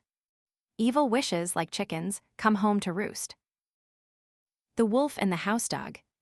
A wolf, meeting a big well-fed mastiff with a wooden collar about his neck, asked him who it was that fed him so well, and yet compelled him to drag that heavy log about wherever he went. "The master," he replied. Then said the wolf, "May no friend of mine ever be in such a plight, for the weight of this chain is enough to spoil the appetite." The Three Tradesmen. A great city was besieged, and its inhabitants were called together to consider the best means of protecting it from the enemy. A bricklayer earnestly recommended bricks as affording the best material for an effective resistance. A carpenter, with equal enthusiasm, proposed timber as a preferable method of defense. Upon which a courier stood up and said, "Sirs, I differ from you altogether. There is no material for resistance equal to a covering of hides, and nothing so good as leather. Every man for himself." The ass carrying the image. An ass once carried through the streets of a city a famous wooden image to be placed in one of its temples. As he passed along, the crowd made lowly prostration before the image. The ass, thinking that they bowed their heads in token of respect for himself, bristled up with pride, gave himself airs, and refused to move another step. The driver, seeing him thus stop, laid his whip lustily about his shoulders and said, "O you perverse dull head, it is not yet come to this, that men pay worship to an ass. They are not wise, who give to themselves the credit due to others." The master and his dogs. A certain man, detained by a storm in his country house, first of all killed his sheep, and then his goats, for the maintenance of his household. The storm still continuing, he was obliged to slaughter his yoke oxen for food. On seeing this, his dogs took counsel together and said, "It is time for us to be off, for if the master spare not his oxen, who work for his gain, how can we expect him to spare us? He is not to be trusted as a friend, who mistreats his own family." The old hound. A hound, who in the days of his youth and strength had never yielded to any beast of the forest, encountered in his old age a boar in the chase. He seized him boldly by the ear, but could not retain his hold because of the decay of his teeth, so that the boar escaped. His master, quickly coming up, was very much disappointed and fiercely abused the dog.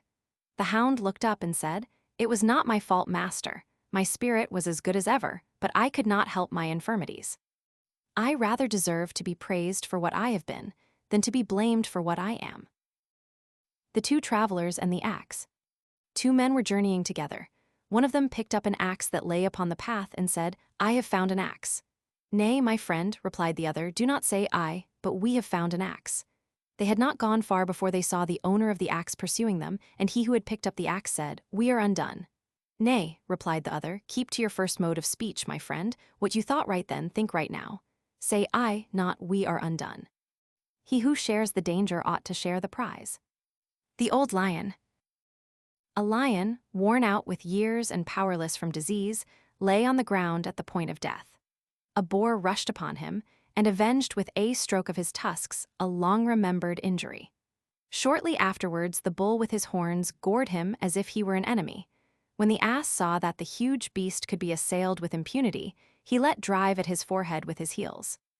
The expiring lion said, "I have reluctantly brooked the insults of the brave, but to be compelled to endure such treatment from thee, a disgrace to nature, is indeed to die a double death." The Wolf and the Shepherds. A wolf, passing by, saw some shepherds in a hut eating a haunch of mutton for their dinner. Approaching them, he said, "What a clamor you would raise if I were to do as you are doing." The Seaside Travelers. Some travelers, journeying along the seashore, climbed to the summit of a tall cliff, and looking over the sea, saw in the distance what they thought was a large ship. They waited in the hope of seeing it enter the harbor, but as the object on which they looked was driven nearer to shore by the wind, they found that it could at the most be a small boat and not a ship. When, however, it reached the beach, they discovered that it was only a large faggot of sticks, and one of them said to his companions, "We have waited for no purpose, for after all there is nothing to see but a load of wood." Our mere anticipations of life outrun its realities. The Ass and His Shadow. A traveler hired an ass to convey him to a distant place. The day being intensely hot and the sun shining in its strength, the traveler stopped to rest and sought shelter from the heat under the shadow of the ass. As this afforded only protection for one, and as the traveler and the owner of the ass both claimed it, a violent dispute arose between them as to which of them had the right to the shadow. The owner maintained that he had let the ass only, and not his shadow. The traveler asserted that he had, with the hire of the ass, hired his shadow also. The quarrel proceeded from words to blows, and while the men fought, the ass galloped off. In quarreling about the shadow, we often lose the substance. The ass and his masters. An ass, belonging to an herb seller who gave him too little food and too much work, made a petition to Jupiter to be released from his present service and provided with another master. Jupiter, after warning him that he would repent his request, caused him to be sold to a tile maker. Shortly afterwards, finding that he had heavier loads to carry and harder work in the brick field, he petitioned for another change of master. Jupiter, telling him that it would be the last time that he could grant his request, ordained that he be sold to a tanner. The ass found that he had fallen into worse hands, and noting his master's occupation, said, groaning, "It would have been better for me to have been either starved by the one, or to have been overworked by the other of my former masters, than to have been bought by my present owner, who will even after I am dead tan my hide, and make me useful to him." Mercury and the Sculptor. Mercury once determined to learn in what esteem he was held among mortals. For this purpose, he assumed the character of a man and visited in this disguise a sculptor's studio. Having looked at various statues, he demanded the price of 2 figures of Jupiter and Juno. When the sum at which they were valued was named, he pointed to a figure of himself, saying to the sculptor, "You will certainly want much more for this, as it is the statue of the messenger of the gods and author of all your gain." The sculptor replied, "Well, if you will buy these, I'll fling you that into the bargain." The Fox and the Woodcutter. A fox, running before the hounds, came across a woodcutter felling an oak and begged him to show him a safe hiding place. The woodcutter advised him to take shelter in his own hut, so the fox crept in and hid himself in a corner. The huntsman soon came up with his hounds and inquired of the woodcutter if he had seen the fox. He declared that he had not seen him, and yet pointed, all the time he was speaking, to the hut where the fox lay hidden. The huntsman took no notice of the signs, but believing his word, hastened forward in the chase. As soon as they were well away, the fox departed without taking any notice of the woodcutter, whereon he called to him and reproached him, saying, "You ungrateful fellow, you owe your life to me, and yet you leave me without a word of thanks."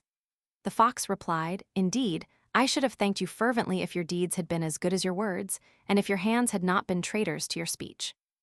The Oak and the Reeds. A very large oak was uprooted by the wind and thrown across a stream. It fell among some reeds, which it thus addressed: "I wonder how you, who are so light and weak, are not entirely crushed by these strong winds." They replied, "You fight and contend with the wind, and consequently you are destroyed, while we on the contrary bend before the least breath of air, and therefore remain unbroken and escape." Stoop to conquer. The Lion in a Farmyard. A lion entered a farmyard. The farmer, wishing to catch him, shut the gate. When the lion found that he could not escape, he flew upon the sheep and killed them, and then attacked the oxen. The farmer, beginning to be alarmed for his own safety, opened the gate and released the lion. On his departure, the farmer grievously lamented the destruction of his sheep and oxen, but his wife, who had been a spectator to all that took place, said, "On my word, you are rightly served, for how could you for a moment think of shutting up a lion along with you in your farmyard, when you know that you shake in your shoes if you only hear his roar at a distance?" The Wolf and the Lion. A wolf, having stolen a lamb from a fold, was carrying him off to his lair. A lion met him in the path, and seizing the lamb, took it from him. Standing at a safe distance, the wolf exclaimed, "You have unrighteously taken that which was mine from me." To which the lion jeeringly replied, "It was righteously yours, the gift of a friend." The Birdcatcher, the Partridge, and the Cock. A birdcatcher was about to sit down to a dinner of herbs when a friend unexpectedly came in. The bird trap was quite empty, as he had caught nothing, and he had to kill a pied partridge, which he had tamed for a deca. The bird entreated earnestly for his life. "What would you do without me when next you spread your nets? Who would chirp you to sleep, or call for you the covey of answering birds?" The birdcatcher spared his life, and determined to pick out a fine young cock just attaining to his comb. But the cock expostulated in piteous tones from his perch. "If you kill me, who will announce to you the appearance of the dawn? Who will wake you to your daily tasks, or tell you when it is time to visit the bird trap in the morning?" He replied, "What you say is true. You are a capital bird at telling the time of day, but my friend and I must have our dinners." Necessity knows no law. The Ant and the Dove. An ant went to the bank of a river to quench its thirst, and being carried away by the rush of the stream, was on the point of drowning. A dove sitting on a tree overhanging the water plucked a leaf and let it fall into the stream close to her. The ant climbed onto it and floated in safety to the bank. Shortly afterwards, a bird catcher came and stood under the tree and laid his lime twigs for the dove, which sat in the branches. The ant, perceiving his design, stung him in the foot. In pain, the bird catcher threw down the twigs, and the noise made the dove take wing. The hares and the frogs. The hares, oppressed by their own exceeding timidity and weary of the perpetual alarm to which they were exposed, with one accord determined to put an end to themselves and their troubles by jumping from a lofty precipice into a deep lake below. As they scampered off in large numbers to carry out their resolve, the frogs lying on the banks of the lake heard the noise of their feet and rushed helter-skelter to the deep water for safety. On seeing the rapid disappearance of the frogs, one of the hares cried out to his companions, "Stay, my friends, do not do as you intended, for you now see that there are creatures who are still more timid than ourselves." The monkey and the fisherman. A monkey perched upon a lofty tree saw some fishermen casting their nets into a river and narrowly watched their proceedings. The fishermen after a while gave up fishing, and on going home to dinner left their nets upon the bank. The monkey, who is the most imitative of animals, descended from the treetop and endeavored to do as they had done. Having handled the net, he threw it into the river, but became tangled in the meshes and drowned. With his last breath he said to himself, "I am rightly served, for what business had I who had never handled a net to try and catch fish?" The swan and the goose. A certain rich man bought in the market a goose and a swan. He fed the one for his table and kept the other for the sake of its song. When the time came for killing the goose, the cook went to get him at night when it was dark, and he was not able to distinguish one bird from the other. By mistake, he caught the swan instead of the goose. The swan, threatened with death, burst forth into song and thus made himself known by his voice and preserved his life by his melody. The doe and the lion. A doe hard pressed by hunters sought refuge in a cave belonging to a lion. The lion concealed himself on seeing her approach, but when she was safe within the cave, sprang upon her and tore her to pieces. "Woe is me," exclaimed the doe, "who have escaped from man, only to throw myself into the mouth of a wild beast." In avoiding one evil, care must be taken not to fall into another. The fisherman and the little fish. A fisherman who lived on the produce of his nets one day caught a single small fish as the result of his day's labor. The fish, panting convulsively, thus entreated for his life. "Oh, sir, what good can I be to you, and how little am I worth? I am not yet come to my full size. Pray spare my life and put me back into the sea. I shall soon become a large fish fit for the tables of the rich, and then you can catch me again and make a handsome profit of me." The fisherman replied, "I should indeed be a very simple fellow if, for the chance of a greater uncertain profit, I were to forgo my present certain gain." The hunter and the woodman. A hunter, not very bold, was searching for the tracks of a lion. He asked a man felling oaks in the forest if he had seen any marks of his footsteps or knew where his lair was. "I will," said the man, "at once show you the lion himself." The hunter, turning very pale and chattering with his teeth from fear, replied, "No, thank you. I did not ask that. It is his track only I am in search of, not the lion himself." The hero is brave in deeds as well as words. The swollen fox. A very hungry fox, seeing some bread and meat left by shepherds in the hollow of an oak, crept into the hole and made a hearty meal. When he finished, he was so full that he was not able to get out, and began to groan and lament his fate. Another fox passing by heard his cries, and coming up, inquired the cause of his complaining.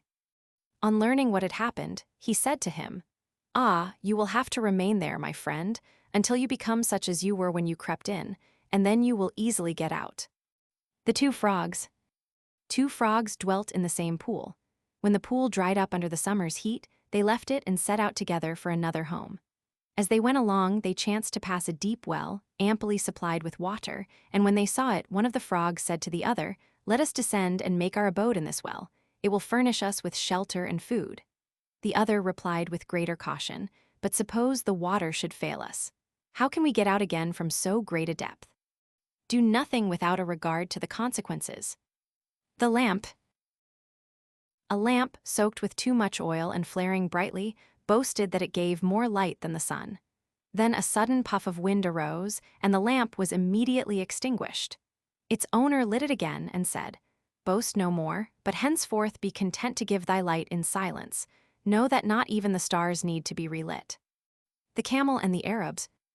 An Arab camel driver, after completing the loading of his camel, asked him which he would like best, to go uphill or down. The poor beast replied, not without a touch of reason, "Why do you ask me? Is it that the level way through the desert is closed?" The Miller, His Son, and Their Ass. A miller and his son were driving their ass to a neighboring fair to sell him. They had not gone far when they met with a troop of women collected round a well, talking and laughing. "Look there," cried one of them. "Did you ever see such fellows, to be trudging along the road on foot when they might ride?" The old man, hearing this, quickly made his son mount the ass, and continued to walk along merrily by his side. Presently they came up to a group of old men in earnest debate. "There," said one of them, "it proves what I was a-saying. What respect is shown to old age in these days? Do you see that idle lad riding while his old father has to walk? Get down, you young scapegrace, and let the old man rest his weary limbs." Upon this, the old man made his son dismount and got up himself. In this manner they had not proceeded far when they met a company of women and children. "Why, you lazy old fellow," cried several tongues at once, "how can you ride upon the beast, while that poor little lad there can hardly keep pace by the side of you?" The good-natured miller immediately took up his son behind him. They had now almost reached the town. "Pray, honest friend," said a citizen, "is that ass your own?" "Yes," replied the old man. "Oh, one would not have thought so," said the other, "by the way you load him. Why, you two fellows are better able to carry the poor beast than he you." "Anything to please you," said the old man. "We can but try." So, alighting with his son, they tied the legs of the ass together, and with the help of a pole endeavored to carry him on their shoulders over a bridge near the entrance to the town.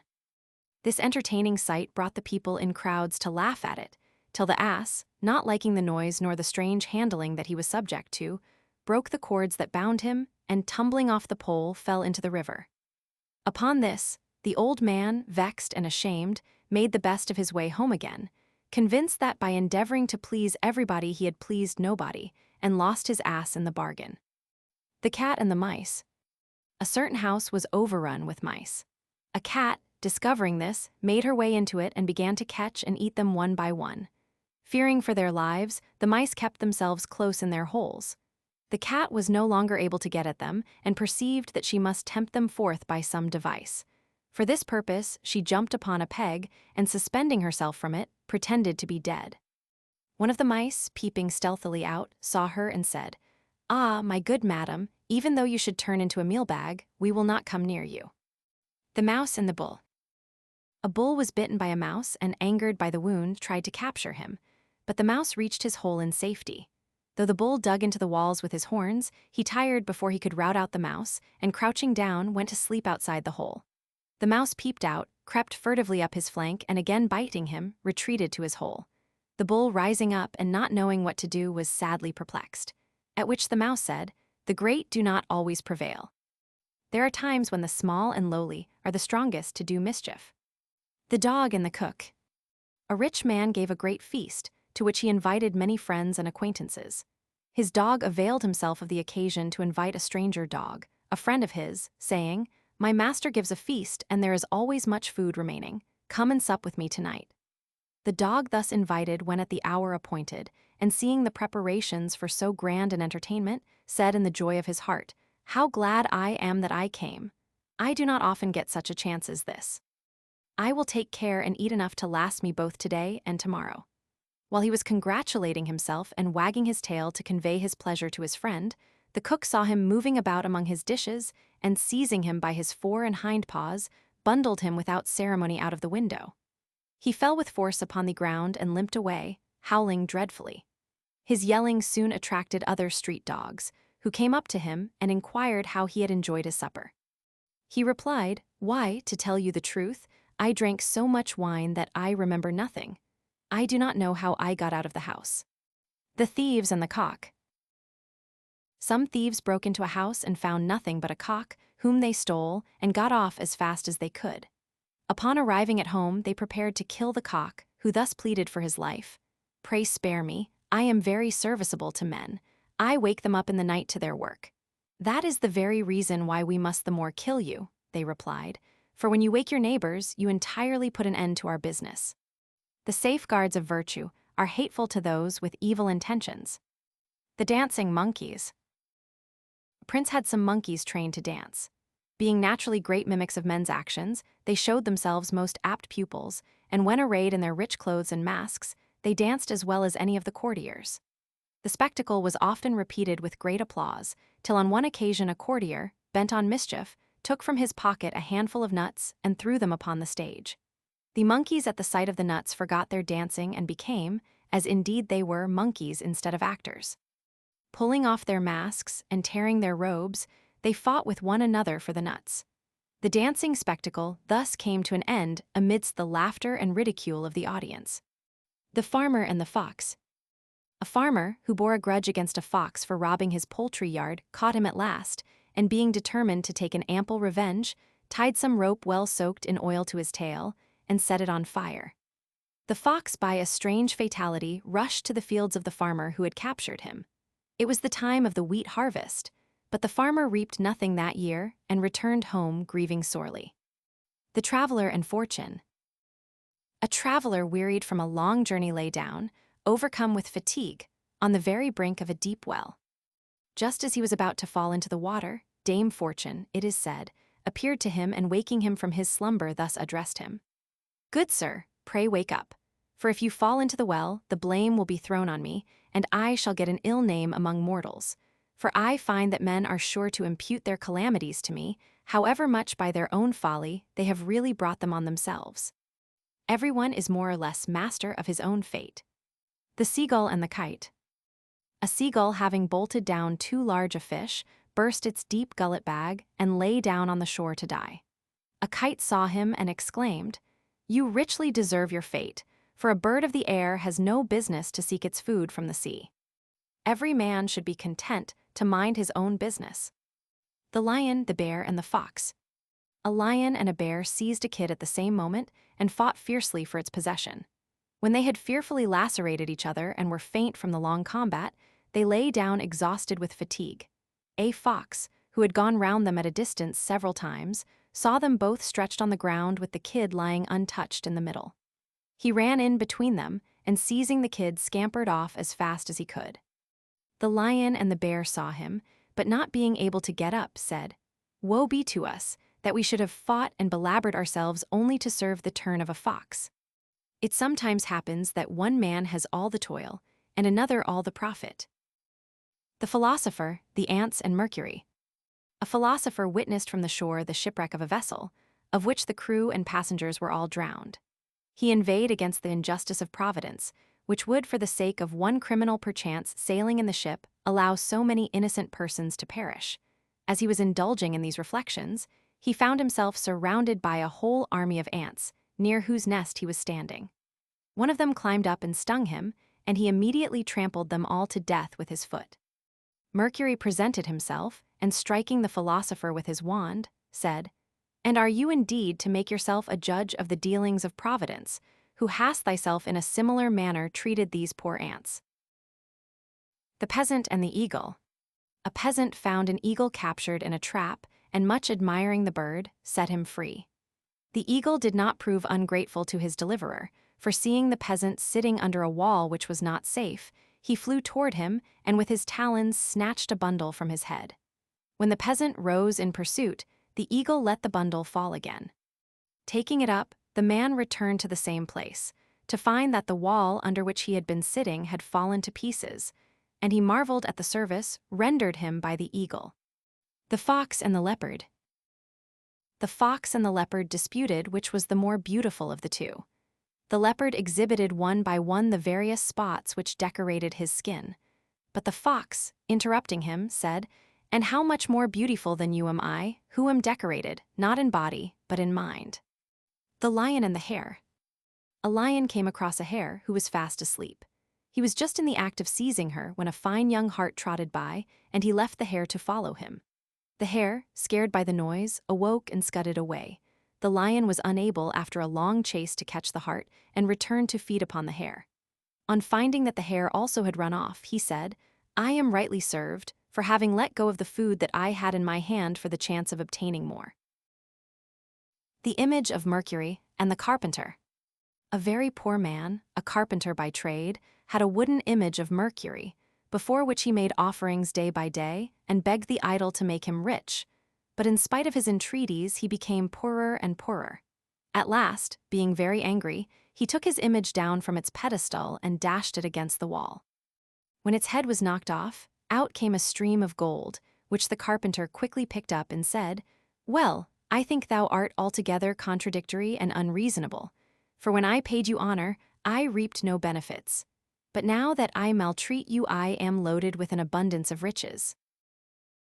The Lion, the Fox, and the Ass. The lion, the fox, and the ass entered into an agreement to assist each other in the chase. Having secured a large booty, the lion on their return from the forest asked the ass to allot his due portion to each of the 3 partners in the treaty. The ass carefully divided the spoil into 3 equal shares and modestly requested the 2 others to make the first choice. The lion, bursting out into a great rage, devoured the ass. Then he requested the fox to do him the favor to make a division. The fox accumulated all that they had killed into one large heap and left to himself the smallest possible morsel. The lion said, "Who has taught you, my very excellent fellow, the art of division? You are perfect to a fraction." He replied, "I learned it from the ass by witnessing his fate. Happy is the man who learns from the misfortunes of others." The Bull and the Goat. A bull, escaping from a lion, hid in a cave which some shepherds had recently occupied.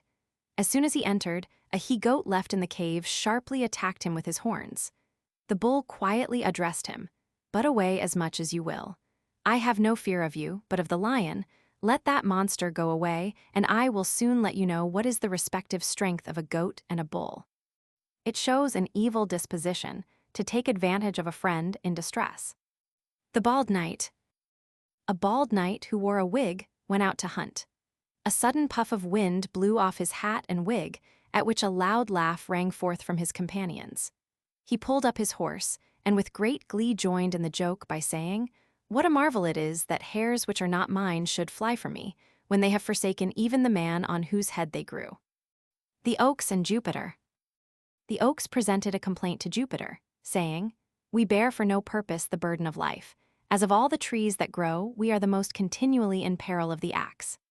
Jupiter made answer, "You have only to thank yourselves for the misfortunes to which you are exposed, for if you did not make such excellent pillars and posts, and prove yourselves so serviceable to the carpenters and the farmers, the axe would not so frequently be laid to your roots." The Monkeys and their Mother. The monkey, it is said, has 2 young ones at each birth. The mother fondles one and nurtures it with the greatest affection and care, but hates and neglects the other. It happened once that the young one which was caressed and loved was smothered by the too great affection of the mother, while the despised one was nurtured and reared in spite of the neglect to which it was exposed. The best intentions will not always ensure success. The Hare and the Hound. A hound started a hare from his lair, but after a long run gave up the chase. A goatherd, seeing him stop, mocked him, saying, "The little one is the best runner of the 2. The hound replied, "You do not see the difference between us. I was only running for a dinner, but he for his life." The Shepherd and the Dog. A shepherd penning his sheep in the fold for the night was about to shut up a wolf with them, when his dog, perceiving the wolf, said, "Master, how can you expect the sheep to be safe if you admit a wolf into the fold?" The Oak and the Woodcutters. The woodcutter cut down a mountain oak and split it in pieces, making wedges of its own branches for dividing the trunk. The oak said with a sigh, "I do not care about the blows of the axe aimed at my roots, but I do grieve at being torn in pieces by these wedges made from my own branches." Misfortunes springing from ourselves are the hardest to bear. The Wasp and the Snake. A wasp seated himself upon the head of a snake, and striking him unceasingly with his stings, wounded him to death. The snake, being in great torment and not knowing how to rid himself of his enemy, saw a wagon heavily laden with wood, and went and purposely placed his head under the wheels, saying, "At least my enemy and I shall perish together." The Peacock and the Crane. A peacock spreading its gorgeous tail mocked a crane that passed by, ridiculing the ashen hue of its plumage and saying, "I am robed like a king in gold and purple and all the colors of the rainbow, while you have not a bit of color on your wings." "True," replied the crane, "but I soar to the heights of heaven and lift up my voice to the stars, while you walk below, like a cock, among the birds of the dunghill." Fine feathers don't make fine birds. The Hen and the Golden Eggs. A cottager and his wife had a hen that laid a golden egg every day. They supposed that the hen must contain a great lump of gold in its inside, and in order to get the gold they killed it. Having done so, they found to their surprise that the hen differed in no respect from their other hens. The foolish pair, thus hoping to become rich all at once, deprived themselves of the gain of which they were assured day by day. The Ass and the Frogs. An ass, carrying a load of wood, passed through a pond. As he was crossing through the water, he lost his footing, stumbled and fell, and not being able to rise on account of his load, groaned heavily. Some frogs frequenting the pool heard his lamentation and said, "What would you do if you had to live here always as we do, when you make such a fuss about a mere fall into the water?" Men often bear little grievances with less courage than they do large misfortunes. The Crow and the Raven. A crow was jealous of the raven, because he was considered a bird of good omen and always attracted the attention of men, who noted by his flight the good or evil course of future events.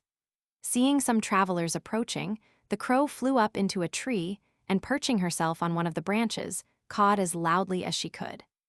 The travelers turned towards the sound and wondered what it foreboded, when one of them said to his companion, "Let us proceed on our journey, my friend, for it is only the caw of a crow, and her cry, is no omen."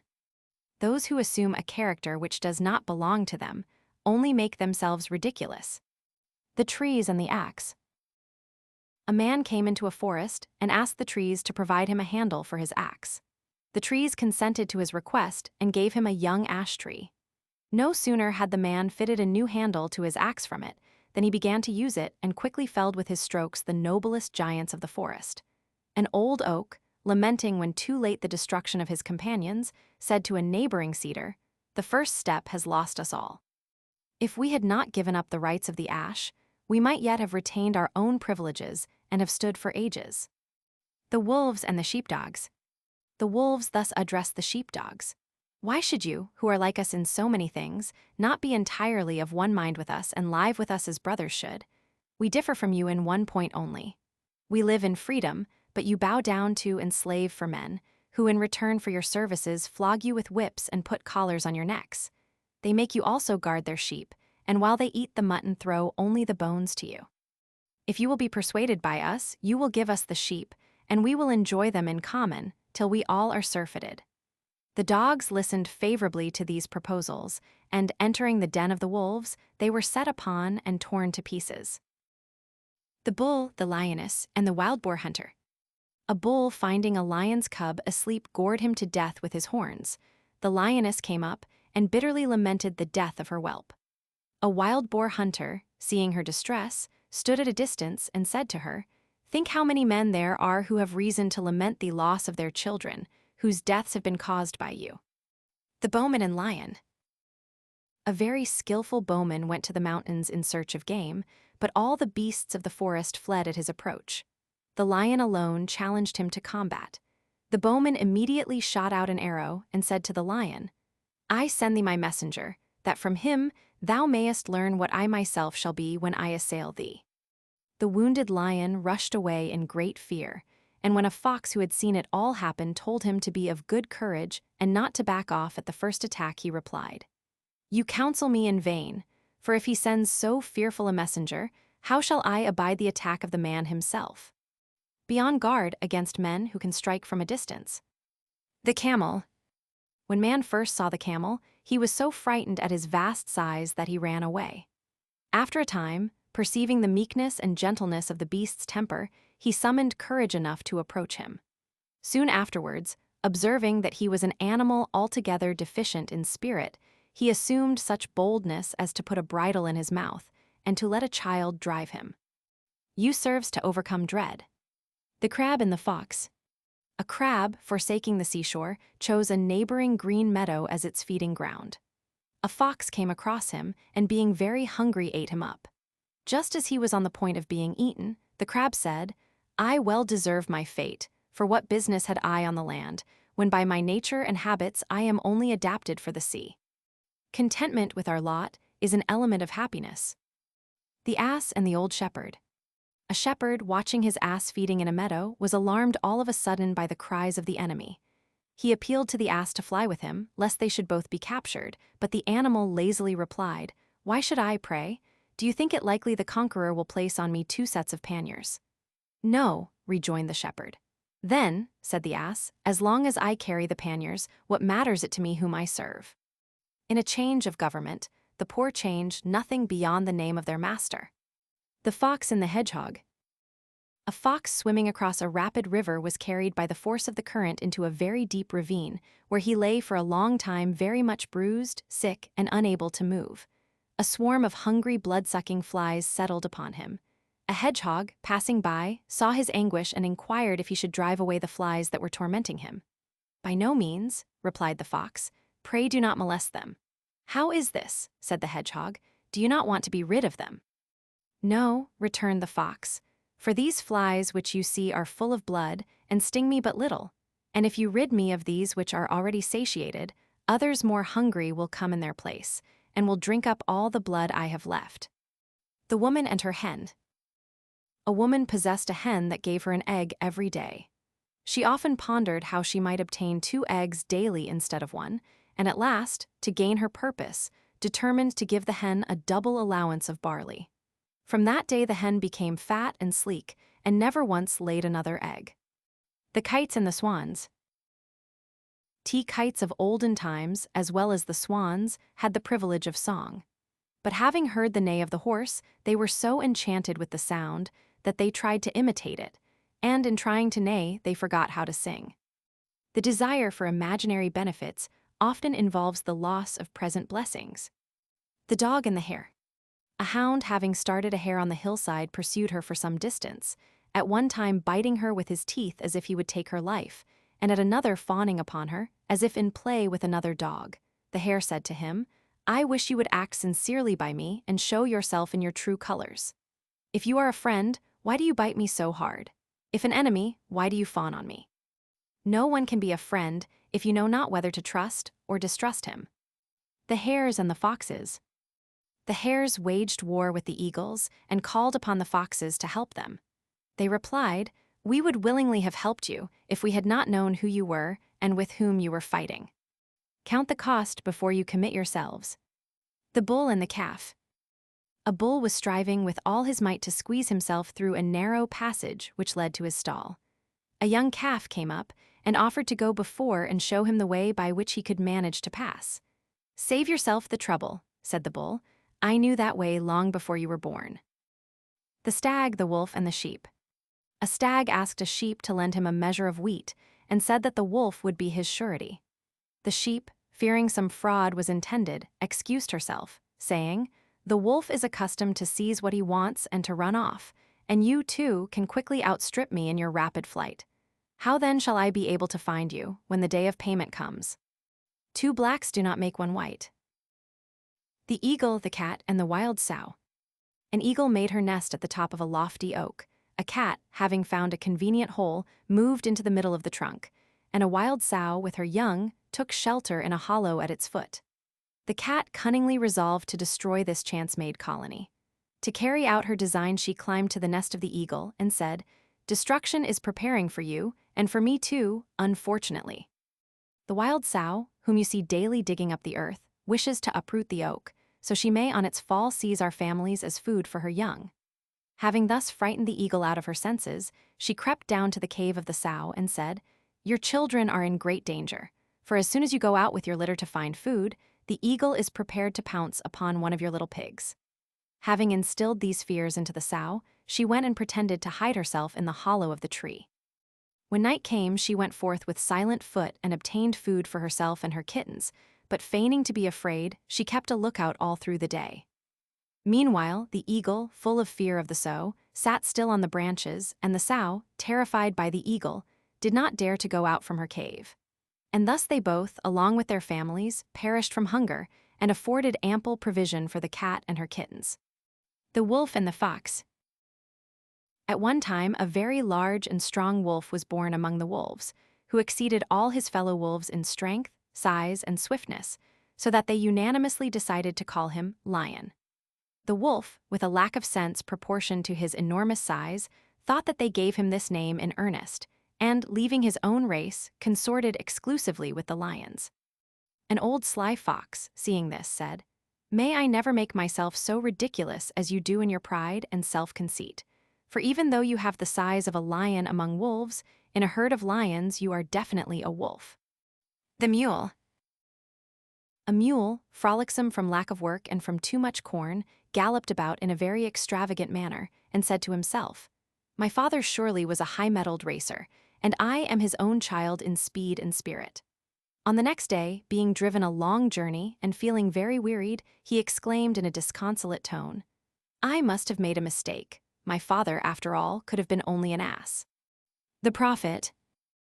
A wizard, sitting in the marketplace, was telling the fortunes of the passers-by when a person ran up in great haste and announced to him that the doors of his house had been broken open and that all his goods were being stolen. He sighed heavily and hastened away as fast as he could run. A neighbor saw him running and said, "Oh, you fellow there, you say you can foretell the fortunes of others. How is it you did not foresee your own?" The Two Frogs. Two frogs were neighbors. One inhabited a deep pond, far removed from public view. The other lived in a gully containing little water and traversed by a country road. The frog that lived in the pond warned his friend to change his residence and entreated him to come and live with him, saying that he would enjoy greater safety from danger and more abundant food. The other refused, saying that he felt it so very hard to leave a place to which he had become accustomed. A few days afterwards, a heavy wagon passed through the gully and crushed him to death under its wheels. A willful man will have his way to his own hurt. The Serpent and the Eagle. A serpent and an eagle were struggling with each other in deadly conflict. The serpent had the advantage and was about to strangle the bird. A countryman saw them and, running up, loosed the coil of the serpent and let the eagle go free. The serpent, irritated at the escape of his prey, injected his poison into the drinking horn of the countryman. The rustic, ignorant of his danger, was about to drink, when the eagle struck his hand with his wing and, seizing the drinking horn in his talons, carried it aloft. The Crow and the Pitcher. A crow perishing with thirst saw a pitcher, and hoping to find water, flew to it with delight. When he reached it, he discovered to his grief that it contained so little water that he could not possibly get at it. He tried everything he could think of to reach the water, but all his efforts were in vain. At last, he collected as many stones as he could carry and dropped them one by one with his beak into the pitcher, until he brought the water within his reach and thus saved his life. Necessity is the mother of invention. The Thief and the Innkeeper. A thief hired a room in a tavern and stayed a while in the hope of stealing something which should enable him to pay his reckoning. When he had waited some days in vain, he saw the innkeeper dressed in a new and handsome coat and sitting before his door. The thief sat down beside him and talked with him. As the conversation began to flag, the thief yawned terribly and at the same time howled like a wolf. The innkeeper said, "Why do you howl so fearfully?" "I will tell you," said the thief, "but first let me ask you to hold my clothes, or I shall tear them to pieces." "I know not, sir, when I got this habit of yawning, nor whether these attacks of howling were inflicted on me as a judgment for my crimes, or for any other cause. But this I do know, that when I yawn for the third time, I actually turn into a wolf and attack men." With this speech he commenced a second fit of yawning and again howled like a wolf, as he had at first. The innkeeper, hearing his tale and believing what he said, became greatly alarmed and, rising from his seat, attempted to run away. The thief laid hold of his coat and entreated him to stop, saying, "Pray wait, sir, and hold my clothes, or I shall tear them to pieces in my fury, when I turn into a wolf." At the same moment he yawned the third time and set up a terrible howl. The innkeeper, frightened lest he should be attacked, left his new coat in the thief's hand and ran as fast as he could into the inn for safety. The thief made off with the coat and did not return again to the inn. Every tale is not to be believed. The Hart and the Vine. A hart, hard pressed in the chase, hid himself beneath the large leaves of a vine. The huntsmen, in their haste, overshot the place of his concealment. Supposing all danger to have passed, the hart began to nibble the tendrils of the vine. One of the huntsmen, attracted by the rustling of the leaves, looked back and, seeing the hart, shot an arrow from his bow and struck it. The hart, at the point of death, groaned, "I am rightly served, for I should not have maltreated the vine that saved me." The Gnat and the Lion. A gnat came and said to a lion, "I do not in the least fear you, nor are you stronger than I am. For in what does your strength consist? You can scratch with your claws and bite with your teeth in a woman in her quarrels. I repeat that I am altogether more powerful than you, and if you doubt it, let us fight and see who will conquer." The gnat, having sounded his horn, fastened himself upon the lion and stung him on the nostrils and the parts of the face devoid of hair. While trying to crush him, the lion tore himself with his claws until he punished himself severely. The gnat thus prevailed over the lion and, buzzing about in a song of triumph, flew away. But shortly afterwards he became entangled in the meshes of a cobweb and was eaten by a spider. He greatly lamented his fate, saying, "Woe is me, that I, who can wage war successfully with the hugest beasts, should perish myself from this spider, the most inconsiderable of insects." The Fox and the Grapes. A famished fox saw some clusters of ripe black grapes hanging from a trellised vine. She resorted to all her tricks to get at them, but wearied herself in vain, for she could not reach them. At last she turned away, hiding her disappointment and saying, "The grapes are sour and not ripe as I thought." The Walnut Tree. A walnut tree standing by the roadside bore an abundant crop of fruit. For the sake of the nuts, the passers-by broke its branches with stones and sticks. The walnut tree piteously exclaimed, "Oh, wretched me, that those whom I cheer with my fruit should repay me with these painful requitals." The Kid and the Wolf. A kid, returning without protection from the pasture, was pursued by a wolf. Seeing he could not escape, he turned round and said, "I know, friend wolf, that I must be your prey, but before I die I would ask of you one favor: you will play me a tune to which I may dance."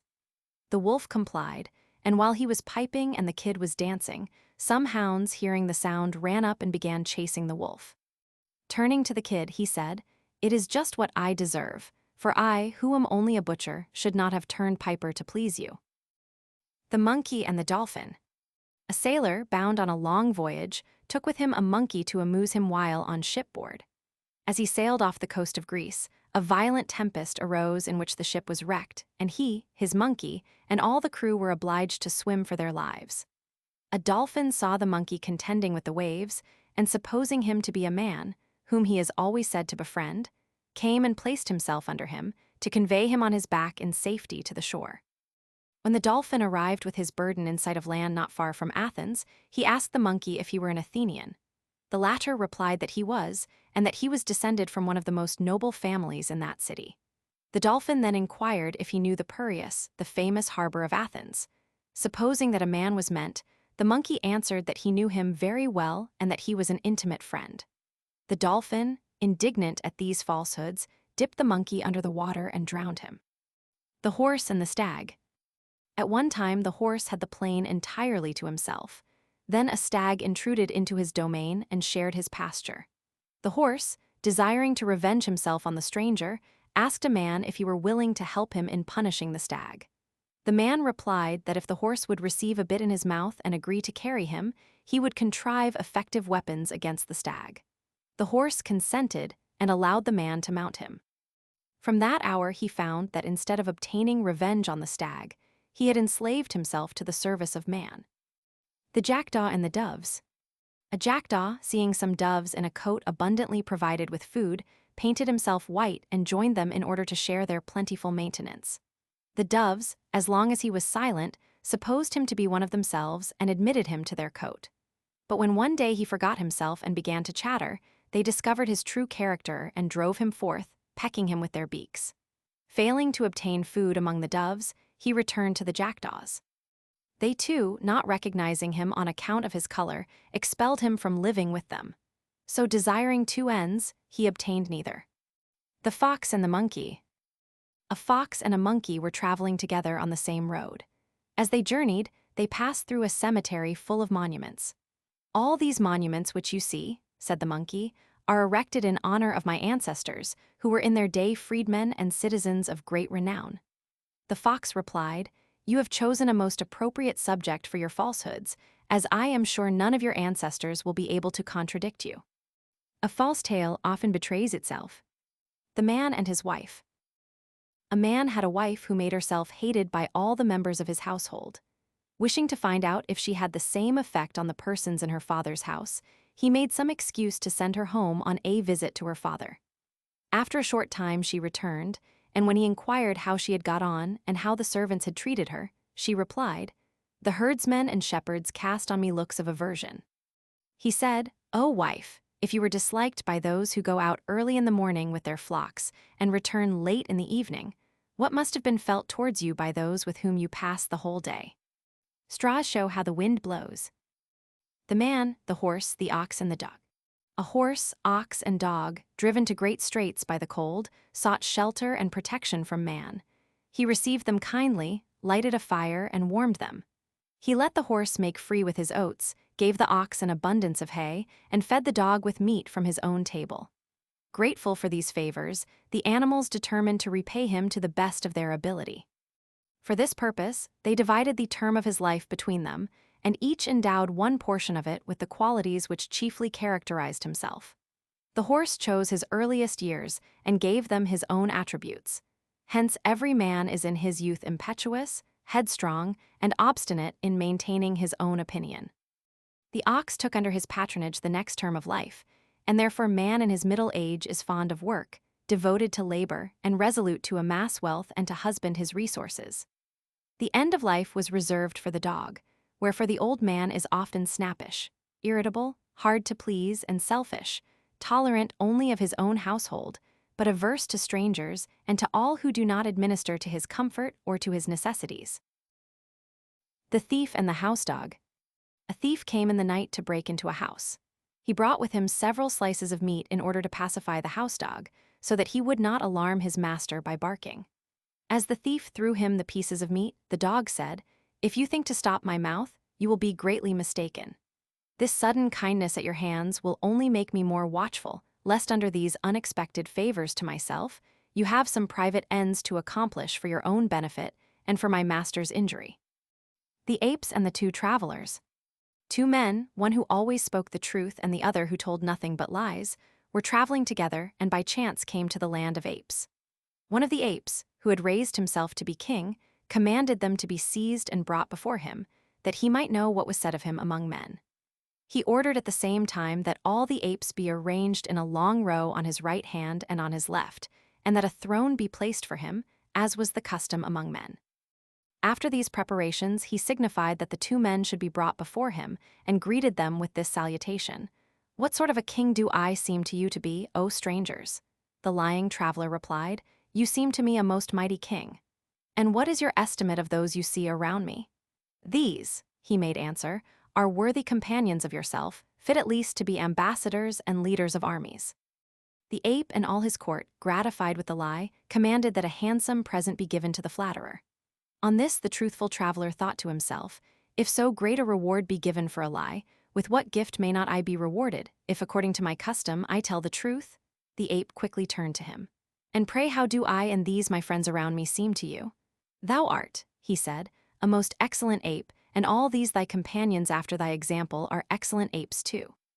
The king of the apes, enraged at hearing these truths, gave him over to the teeth and claws of his companions. The Fox and the Lion. When a fox who had never yet seen a lion fell in with him by chance for the first time in the forest, he was so frightened that he nearly died with fear. On meeting him for the second time, he was still much alarmed, but not to the same extent as at first. On seeing him the third time, he so increased in boldness that he went up to him and commenced a familiar conversation with him. Acquaintance softens prejudices. The Weasel and the Mice. A weasel, inactive from age and infirmities, was not able to catch mice as he once did. He therefore rolled himself in flour and lay down in a dark corner. A mouse, supposing him to be food, leaped upon him and was instantly caught and squeezed to death. Another perished in a similar manner, and then a third and still others after them. A very old mouse, who had escaped many a trap and snare, observed from a safe distance the trick of his crafty foe, and said, "Ah, you that lie there, may you prosper just in the same proportion as you are what you pretend to be." The boy bathing. A boy bathing in a river was in danger of being drowned. He called out to a passing traveler for help, but instead of holding out a helping hand, the man stood by unconcernedly and scolded the boy for his imprudence. "Oh, sir," cried the youth, "pray help me now and scold me afterwards." Counsel without help is useless. The Peacock and Juno. The peacock made complaint to Juno that, while the nightingale pleased every ear with his song, he himself no sooner opened his mouth than he became a laughingstock to all who heard him. The goddess, to console him, said, "But you far excel in beauty and in size. The splendor of the emerald shines in your neck, and you unfold a tail gorgeous with painted plumage. But for what purpose have I," said the bird, "this dumb beauty so long as I am surpassed in song?" "The lot of each," replied Juno, "has been assigned by the will of the fates to thee, beauty, to the eagle, strength, to the nightingale, song, to the raven, favorable, and to the crow, unfavorable auguries. These are all contented with the endowments allotted to them." The wolf and the shepherd. A wolf followed a flock of sheep for a long time and did not attempt to injure one of them. The shepherd at first stood on his guard against him, as against an enemy, and kept a strict watch over his movements. But when the wolf, day after day, kept in the company of the sheep and did not make the slightest effort to seize them, the shepherd began to look upon him as a guardian of his flock rather than as a plotter of evil against it. And when occasion called him one day into the city, he left the sheep entirely in his charge. The wolf, now that he had the opportunity, fell upon the sheep and destroyed the greater part of the flock. When the shepherd returned to find his flock destroyed, he exclaimed, "I have been rightly served. Why did I trust my sheep to a wolf?" The hares and the lions. The hares harangued the assembly and argued that all should be equal. The lions made this reply, "Your words, O hares, are good, but they lack both claws and teeth such as we have." The seller of images. A certain man made a wooden image of Mercury and offered it for sale. When no one appeared willing to buy it, in order to attract purchasers, he cried out that he had the statue to sell of a benefactor who bestowed wealth and helped to heap up riches. One of the bystanders said to him, "My good fellow, why do you sell him, being such a one as you describe, when you may yourself enjoy the good things he has to give?" "Why," he replied, "I am in need of immediate help, and he is wont to give his good gifts very slowly." The hawk and the nightingale. A nightingale, sitting aloft upon an oak and singing according to his wont, was seen by a hawk who, being in need of food, swooped down and seized him. The nightingale, about to lose his life, earnestly begged the hawk to let him go, saying that he was not big enough to satisfy the hunger of a hawk who, if he wanted food, ought to pursue the larger birds. The hawk, interrupting him, said, "I should indeed have lost my senses if I should let go food ready in my hand, for the sake of pursuing birds which are not yet even within sight." The lark and her young ones. A lark had made her nest in the early spring on the young green wheat. The brood had almost grown to their full strength and attained the use of their wings and the full plumage of their feathers, when the owner of the field, looking over his ripe crop, said, "The time has come when I must ask all my neighbors to help me with my harvest." One of the young larks heard his speech and related it to his mother, inquiring of her to what place they should move for safety. "There is no occasion to move yet, my son," she replied. "The man who only sends to his friends to help him with his harvest is not really in earnest." The owner of the field came again a few days later and saw the wheat shedding the grain from excess of ripeness. He said, "I will come myself tomorrow with my laborers, and with as many reapers as I can hire, and will get in the harvest." The lark, on hearing these words, said to her brood, "It is time now to be off, my little ones, for the man is in earnest this time. He no longer trusts his friends, but will reap the field himself." Self-help is the best help. The dog, the cock, and the fox. A dog and a cock, being great friends, agreed to travel together. At nightfall they took shelter in a thick wood. The cock, flying up, perched himself on the branches of a tree, while the dog found a bed beneath in the hollow trunk. When the morning dawned, the cock, as usual, crowed very loudly several times. A fox heard the sound, and wishing to make a breakfast on him, came and stood under the branches, saying how earnestly he desired to make the acquaintance of the owner of so magnificent a voice.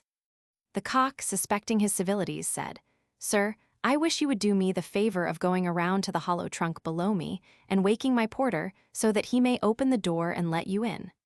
When the fox approached the tree, the dog sprang out and caught him and tore him to pieces. The geese and the cranes. The geese and the cranes were feeding in the same meadow when a birdcatcher came to ensnare them in his nets. The cranes, being light of wing, fled away at his approach, while the geese, being slower of flight and heavier in their bodies, were captured. The ass and the wolf. An ass feeding in a meadow saw a wolf approaching to seize him and immediately pretended to be lame. The wolf, coming up, inquired the cause of his lameness. The ass replied that passing through a hedge he had trod with his foot upon a sharp thorn. He requested that the wolf pull it out, lest when he ate him it should injure his throat. The wolf consented and lifted up the foot, and was giving his whole mind to the discovery of the thorn, when the ass, with his heels, kicked his teeth into his mouth and galloped away. The wolf, being thus fearfully mauled, said, "I am rightly served, for why did I attempt the art of healing, when my father only taught me the trade of a butcher?" The goat and the ass. A man once kept a goat and an ass. The goat, envying the ass on account of his greater abundance of food, said, "How shamefully you are treated, at one time grinding in the mill and at another carrying heavy burdens." And he further advised him to pretend to be epileptic and fall into a ditch and so obtain rest. The ass listened to his words and, falling into a ditch, was very much bruised. His master, sending for a leech, asked his advice. He bade him pour upon the wounds the lungs of a goat. They at once killed the goat, and so healed the ass. The lion and the bull. A lion, greatly desiring to capture a bull, and yet afraid to attack him on account of his great size, resorted to a trick to ensure his destruction. He approached the bull and said, "I have slain a fine sheep, my friend, and if you will come home and partake of him with me, I shall be delighted to have your company." The lion said this in the hope that, as the bull was in the act of reclining to eat, he might attack him to advantage and make his meal on him. The bull, on approaching the lion's den, saw the huge spits and giant cauldrons, and no sign whatever of the sheep, and without saying a word, quietly took his departure. The lion inquired why he went off so abruptly without a word of salutation to his host, who had not given him any cause for offense. "I have reasons enough," said the bull. "I see no indication whatever of your having slaughtered a sheep, while I do see very plainly every preparation for your dining on a bull." The fox and the mask. A fox entered the house of an actor and, rummaging through all his properties, came upon a mask, an admirable imitation of a human head. He placed his paws on it and said, "What a beautiful head, yet it is of no value, as it entirely lacks brains."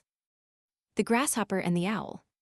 An owl, accustomed to feed at night and to sleep during the day, was greatly disturbed by the noise of a grasshopper and earnestly besought her to stop chirping. The grasshopper refused to desist, and chirped louder and louder the more the owl entreated. When she saw that she could get no redress and that her words were despised, the owl attacked the chatterer by a stratagem. "Since I cannot sleep," she said, "on account of your song, which, believe me, is sweet as the lyre of Apollo, I shall indulge myself in drinking some nectar which Pallas lately gave me. If you do not dislike it, come to me and we will drink it together." The grasshopper, who was thirsty and pleased with the praise of her voice, eagerly flew up. The owl came forth from her hollow, seized her, and put her to death. The fowler and the viper. A fowler, taking his birdlime and his twigs, went out to catch birds. Seeing a thrush sitting upon a tree, he wished to take it, and fitting his twigs to a proper length, watched intently, having his whole thoughts directed towards the sky. While thus looking upwards, he unknowingly trod upon a viper asleep just before his feet. The viper, turning about, stung him, and falling into a swoon, the man said to himself, "Woe is me, that while I purpose to hunt another, I am myself fallen unawares into the snares of death." The horse and the ass. A horse, proud of his fine trappings, met an ass on the highway. The ass, being heavily laden, moved slowly out of the way. "Hardly," said the horse, "can I resist kicking you with my heels." The ass held his peace and made only a silent appeal to the justice of the gods. Not long afterwards the horse, having become broken-winded, was sent by his owner to the farm. The ass, seeing him drawing a dung-cart, thus derided him. "Where, O boaster, are now all thy gay trappings? thou who art thyself reduced to the condition you so lately treated with contempt. The Lion and the Three Bulls. 3 bulls for a long time pastured together. A lion lay in ambush in the hope of making them his prey, but was afraid to attack them while they kept together. Having at last by guileful speeches succeeded in separating them, he attacked them without fear as they fed alone, and feasted on them one by one at his own leisure. Union is strength. The Wolf and the Goat. A wolf saw a goat feeding at the summit of a steep precipice, where he had no chance of reaching her. He called to her and earnestly begged her to come lower down, lest she fall by some mishap, and he added that the meadows lay where he was standing, and that the herbage was most tender. She replied, "No, my friend, it is not for the pasture that you invite me, but for yourself, who are in want of food." The Fly and the Draft Mule. A fly sat on the axle-tree of a chariot, and addressing the draft mule said, "How slow you are, why do you not go faster? See if I do not prick your neck with my sting." The draft mule replied, "I do not heed your threats. I only care for him who sits above you and who quickens my pace with his whip, or holds me back with the reins. Away, therefore, with your insolence, for I know well when to go fast and when to go slow." The Fishermen. Some fishermen were out trawling their nets. Perceiving them to be very heavy, they danced about for joy and supposed that they had taken a large catch. When they had dragged the nets to the shore, they found but few fish. The nets were full of sand and stones, and the men were beyond measure cast down so much at the disappointment which had befallen them, but because they had formed such very different expectations. One of their company, an old man, said, "Let us cease lamenting, my mates, for, as it seems to me, sorrow is always the twin sister of joy. And it was only to be looked for that we, who just now were overrejoiced, should next have something to make us sad." The Town Mouse and the Country Mouse. A country mouse invited a town mouse, an intimate friend, to pay him a visit and partake of his country fare. As they were on the bare plowlands, eating their wheat stalks and roots pulled up from the hedgerow, the town mouse said to his friend, "You live here the life of the ants, while in my house is the horn of plenty. I am surrounded by every luxury, and if you will come with me, as I wish you would, you shall have an ample share of my dainties." The country mouse was easily persuaded, and returned to town with his friend. On his arrival, the town mouse placed before him bread, barley, beans, dried figs, honey, raisins, and last of all, brought a dainty piece of cheese from a basket. The country mouse, being much delighted at the sight of such good cheer, expressed his satisfaction in warm terms and lamented his own hard fate. Just as they were beginning to eat, someone opened the door, and they both ran off squeaking, as fast as they could, to a hole so narrow that 2 could only find room in it by squeezing. They had scarcely begun their repast again when someone else entered to take something out of a cupboard, whereupon the 2 mice, more frightened than before, ran away and hid themselves. At last the country mouse, almost famished, said to his friend, "Although you have prepared for me so dainty a feast, I must leave you to enjoy it by yourself. It is surrounded by too many dangers to please me. I prefer my bare plowlands and roots from the hedgerow, where I can live in safety and without fear." The Wolf, the Fox, and the Ape. A wolf accused a fox of theft, but the fox entirely denied the charge, and Ape undertook to adjudge the matter between them. When each had fully stated his case, the ape announced this sentence: "I do not think you, wolf, ever lost what you claim, and I do believe you, fox, to have stolen what you so stoutly deny. The dishonest, if they act honestly, get no credit." The Wasps, the Partridges, and the Farmer. The wasps and the partridges, overcome with thirst, came to a farmer and besought him to give them some water to drink. They promised amply to repay him the favor which they asked. The partridges declared that they would dig around his vines and make them produce finer grapes. The wasps said that they would keep guard and drive off thieves with their stings. But the farmer interrupted them, saying, "I have already 2 oxen, who, without making any promises, do all these things. It is surely better for me to give the water to them than to you." The Brother and the Sister. A father had 1 son and 1 daughter, the former remarkable for his good looks, the latter for her extraordinary ugliness. While they were playing one day as children, they happened by chance to look together into a mirror that was placed on their mother's chair. The boy congratulated himself on his good looks. The girl grew angry and could not bear the self-praises of her brother, interpreting all he said, and how could she do otherwise, into reflection on herself. She ran off to her father, to be avenged on her brother, and spitefully accused him of having, as a boy, made use of that which belonged only to girls. The father embraced them both, and bestowing his kisses and affection impartially on each, said, "I wish you both would look into the mirror every day. You, my son, that you may not spoil your beauty by evil conduct, and you, my daughter, that you may make up for your lack of beauty by your virtues." The dogs and the fox. Some dogs, finding the skin of a lion, began to tear it in pieces with their teeth. A fox, seeing them, said, "If this lion were alive, you would soon find out that his claws were stronger than your teeth. It is easy to kick a man that is down." The blind man and the whelp. A blind man was accustomed to distinguishing different animals by touching them with his hands. The whelp of a wolf was brought him, with a request that he would feel it and say what it was. He felt it, and being in doubt, said, "I do not quite know whether it is the cub of a fox or the whelp of a wolf, but this I know full well. It would not be safe to admit him to the sheepfold." Evil tendencies are shown in early life. The cobbler turned doctor. A cobbler unable to make a living by his trade and made desperate by poverty, began to practice medicine in a town in which he was not known.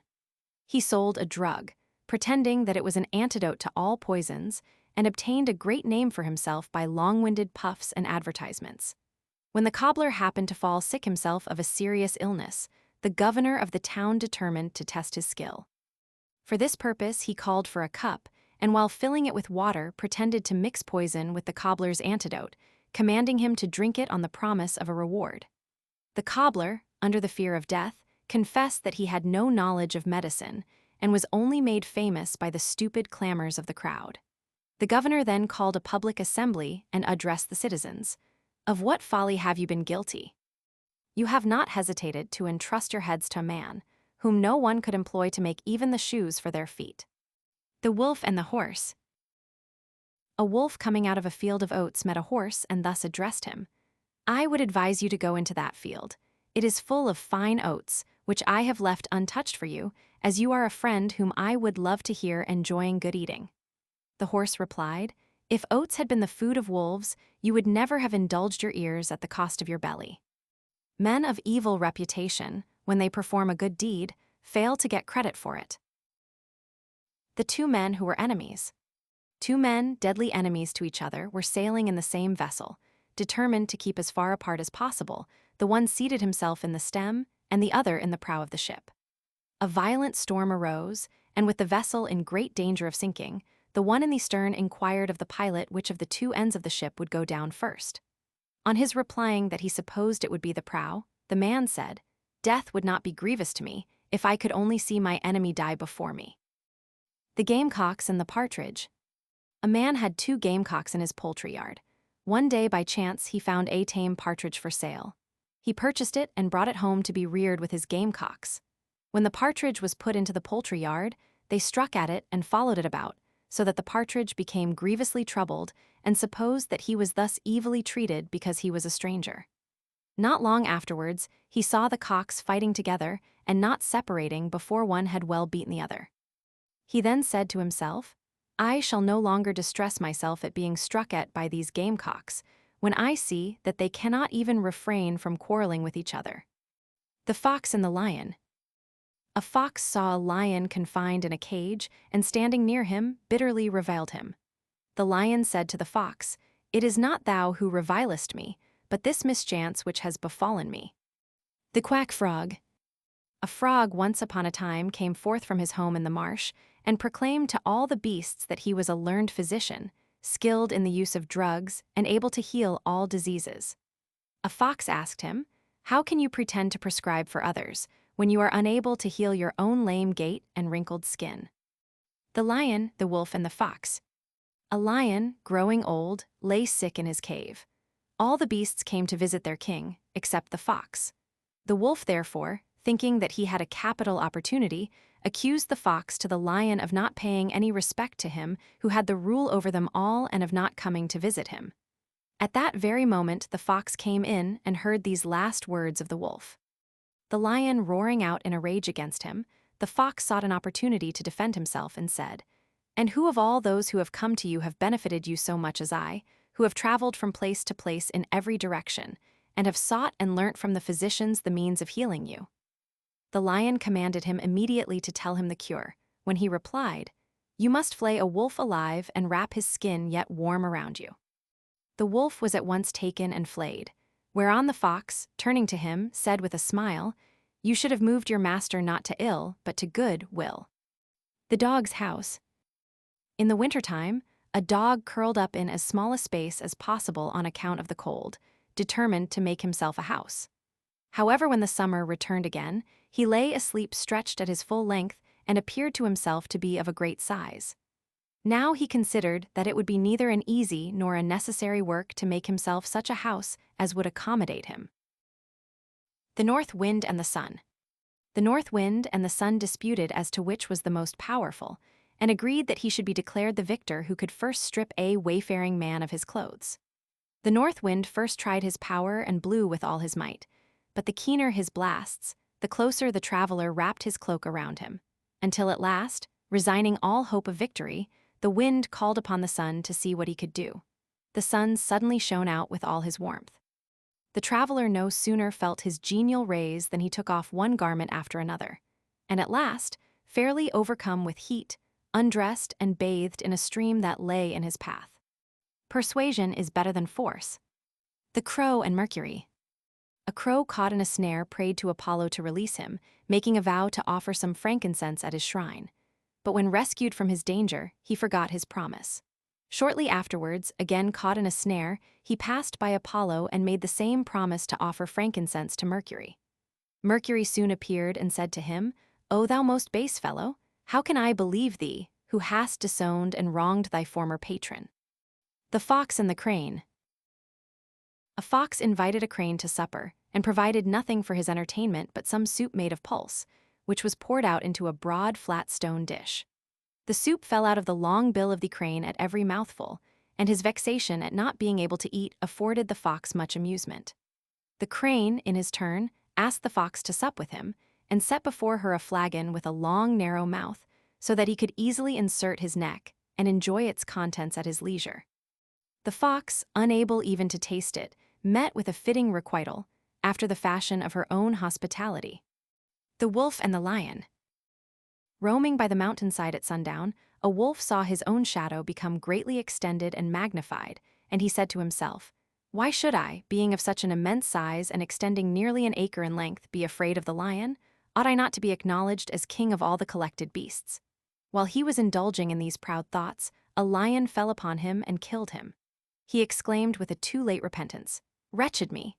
This overestimation of myself is the cause of my destruction." The Birds, the Beasts, and the Bat. The birds waged war with the beasts, and each were by turns the conquerors. A bat, fearing the uncertain issues of the fight, always fought on the side which he felt was the strongest. When peace was proclaimed, his deceitful conduct was apparent to both combatants.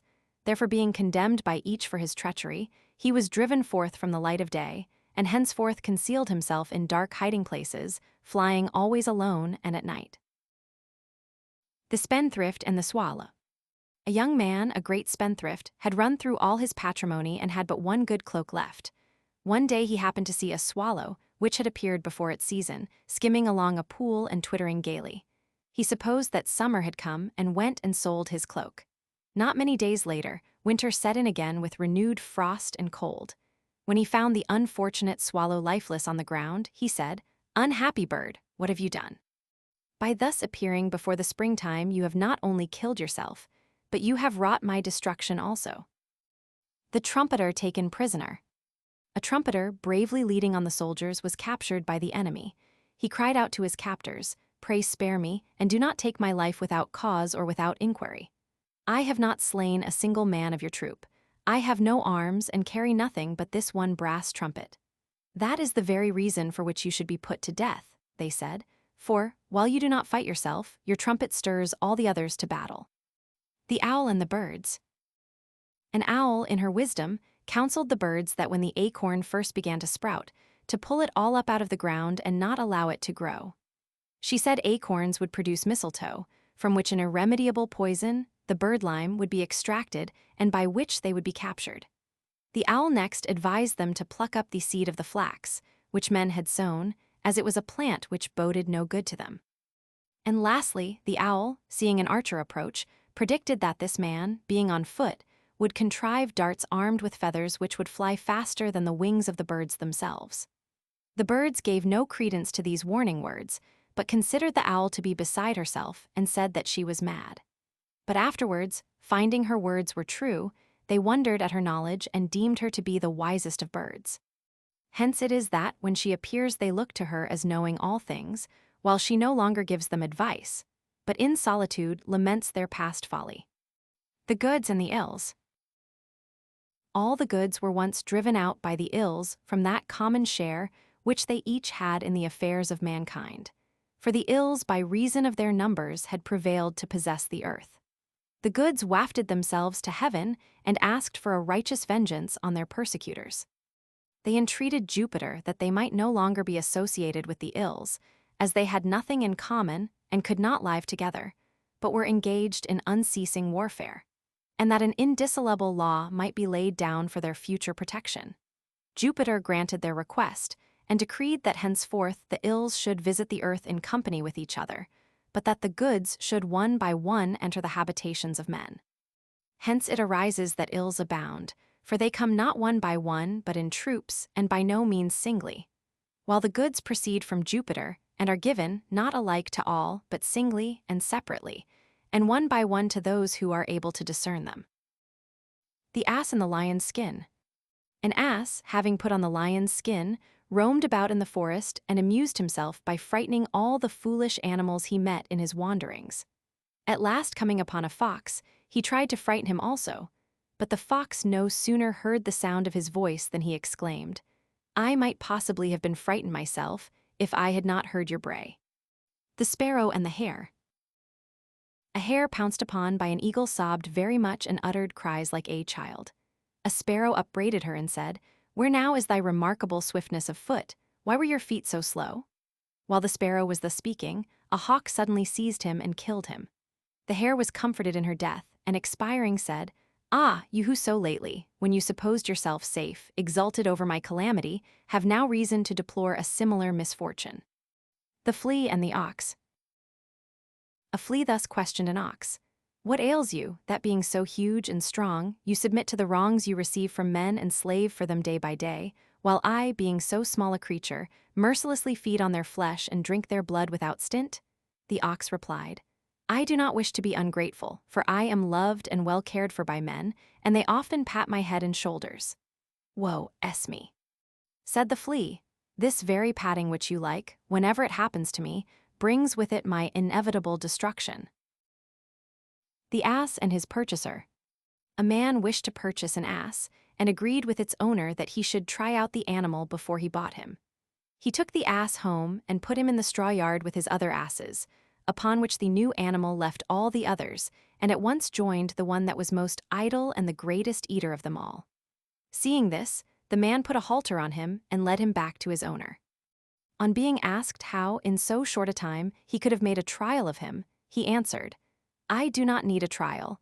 I know that he will be just the same as the one he chose for his companion." A man is known by the company he keeps. The dove and the crow. A dove shut up in a cage was boasting of the large number of young ones which she had hatched. A crow, hearing her, said, "My good friend, cease from this unseasonable boasting. The larger the number of your family, the greater your cause of sorrow in seeing them shut up in this prison house." The man and the satyr. A man and a satyr once drank together in token of a bond of alliance being formed between them. One very cold wintry day, as they talked, the man put his fingers to his mouth and blew on them. When the satyr asked the reason for this, he told him that he did it to warm his hands because they were so cold. Later on in the day they sat down to eat, and the food prepared was quite scalding. The man raised one of the dishes a little towards his mouth and blew in it. When the satyr again inquired the reason, he said that he did it to cool the meat, which was too hot. "I can no longer consider you as a friend," said the satyr, "a fellow who with the same breath blows hot and cold." Jupiter, Neptune, Minerva, and Momus. According to an ancient legend, the first man was made by Jupiter, the first bull by Neptune, and the first house by Minerva. On the completion of their labors, a dispute arose as to which had made the most perfect work. They agreed to appoint Momus as judge and to abide by his decision. Momus, however, being very envious of the handicraft of each, found fault with all.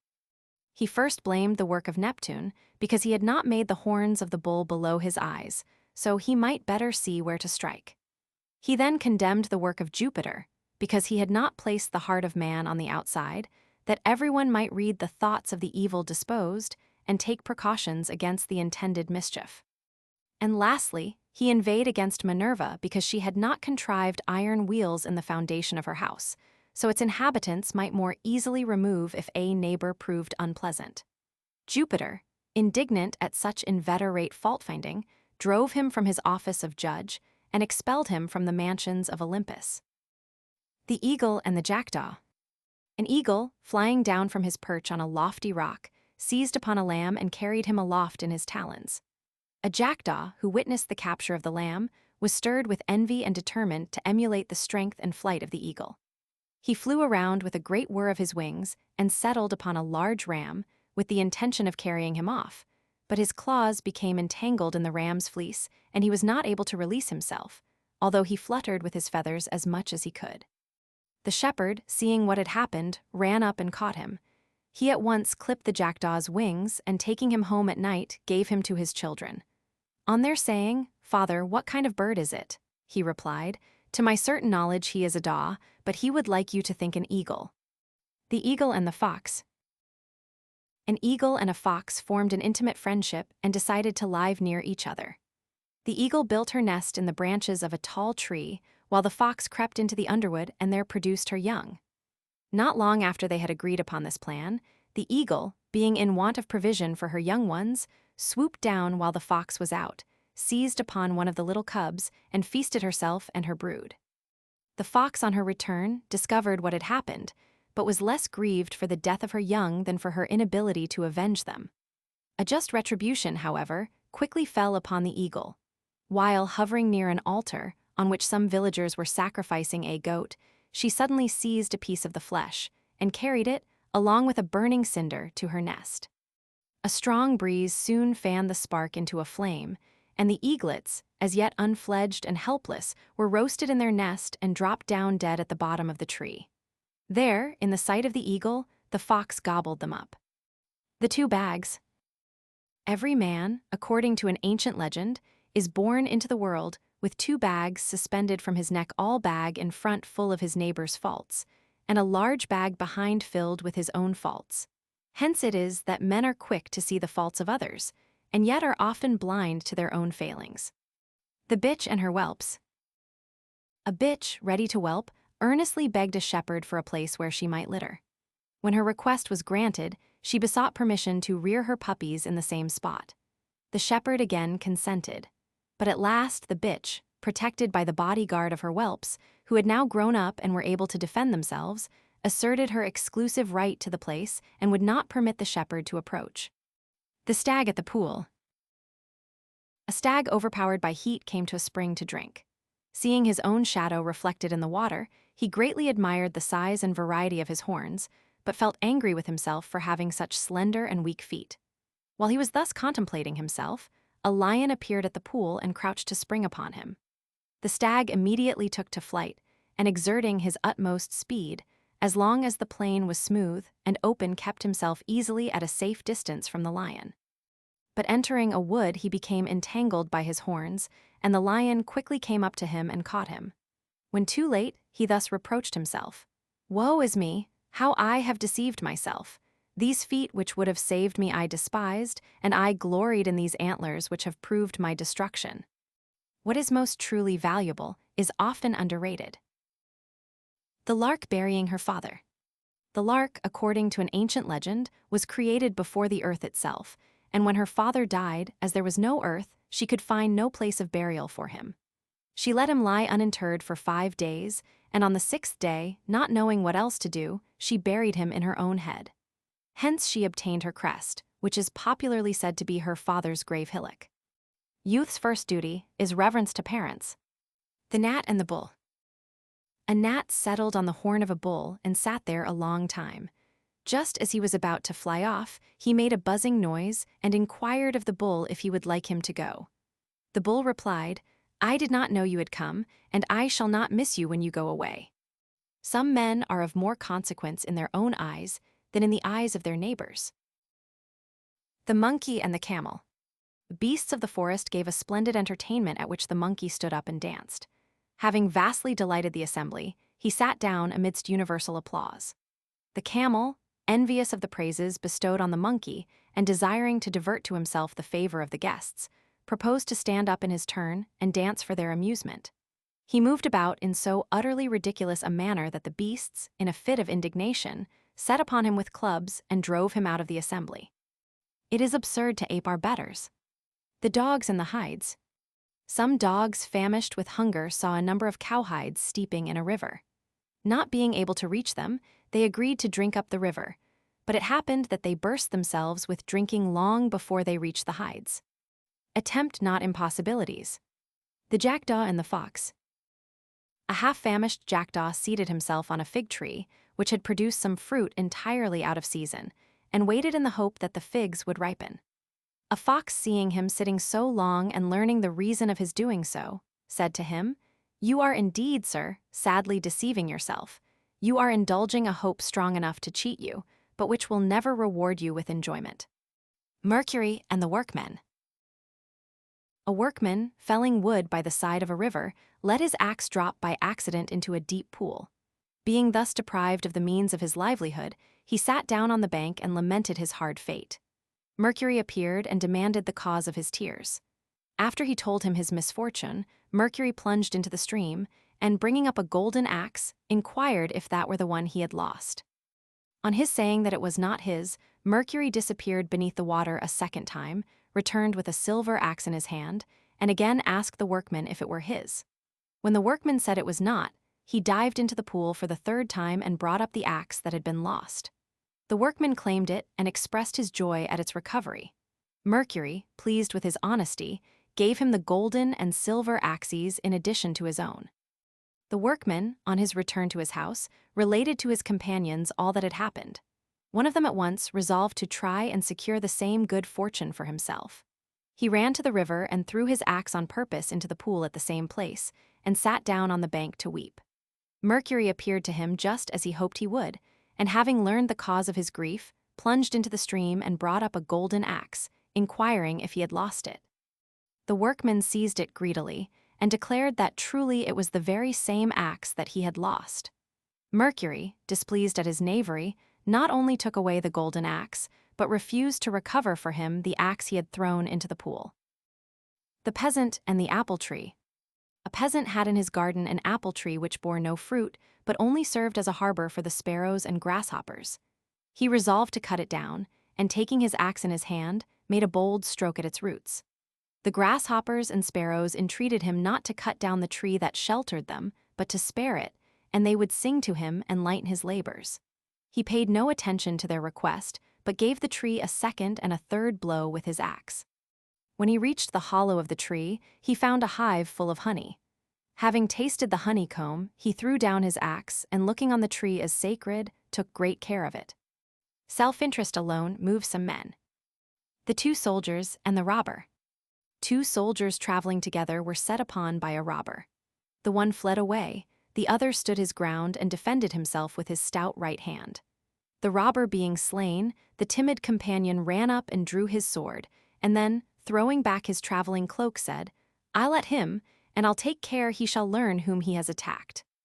On this, he who had fought with the robber made answer, "I only wish that you had helped me just now, even if it had been only with those words, for I should have been the more encouraged, believing them to be true.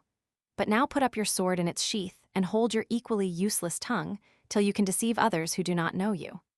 I, indeed, who have experienced with what speed you run away, know right well that no dependence can be placed on your valor." The shepherd and the sheep. A shepherd, driving his sheep to a wood, saw an oak of unusual size full of acorns, and spreading his cloak under the branches, he climbed up into the tree and shook them down. The sheep, eating the acorns, inadvertently frayed and tore the cloak. When the shepherd came down and saw what was done, he said, "O you most ungrateful creatures! You provide wool to make garments for all other men, but you destroy the clothes of him who feeds you."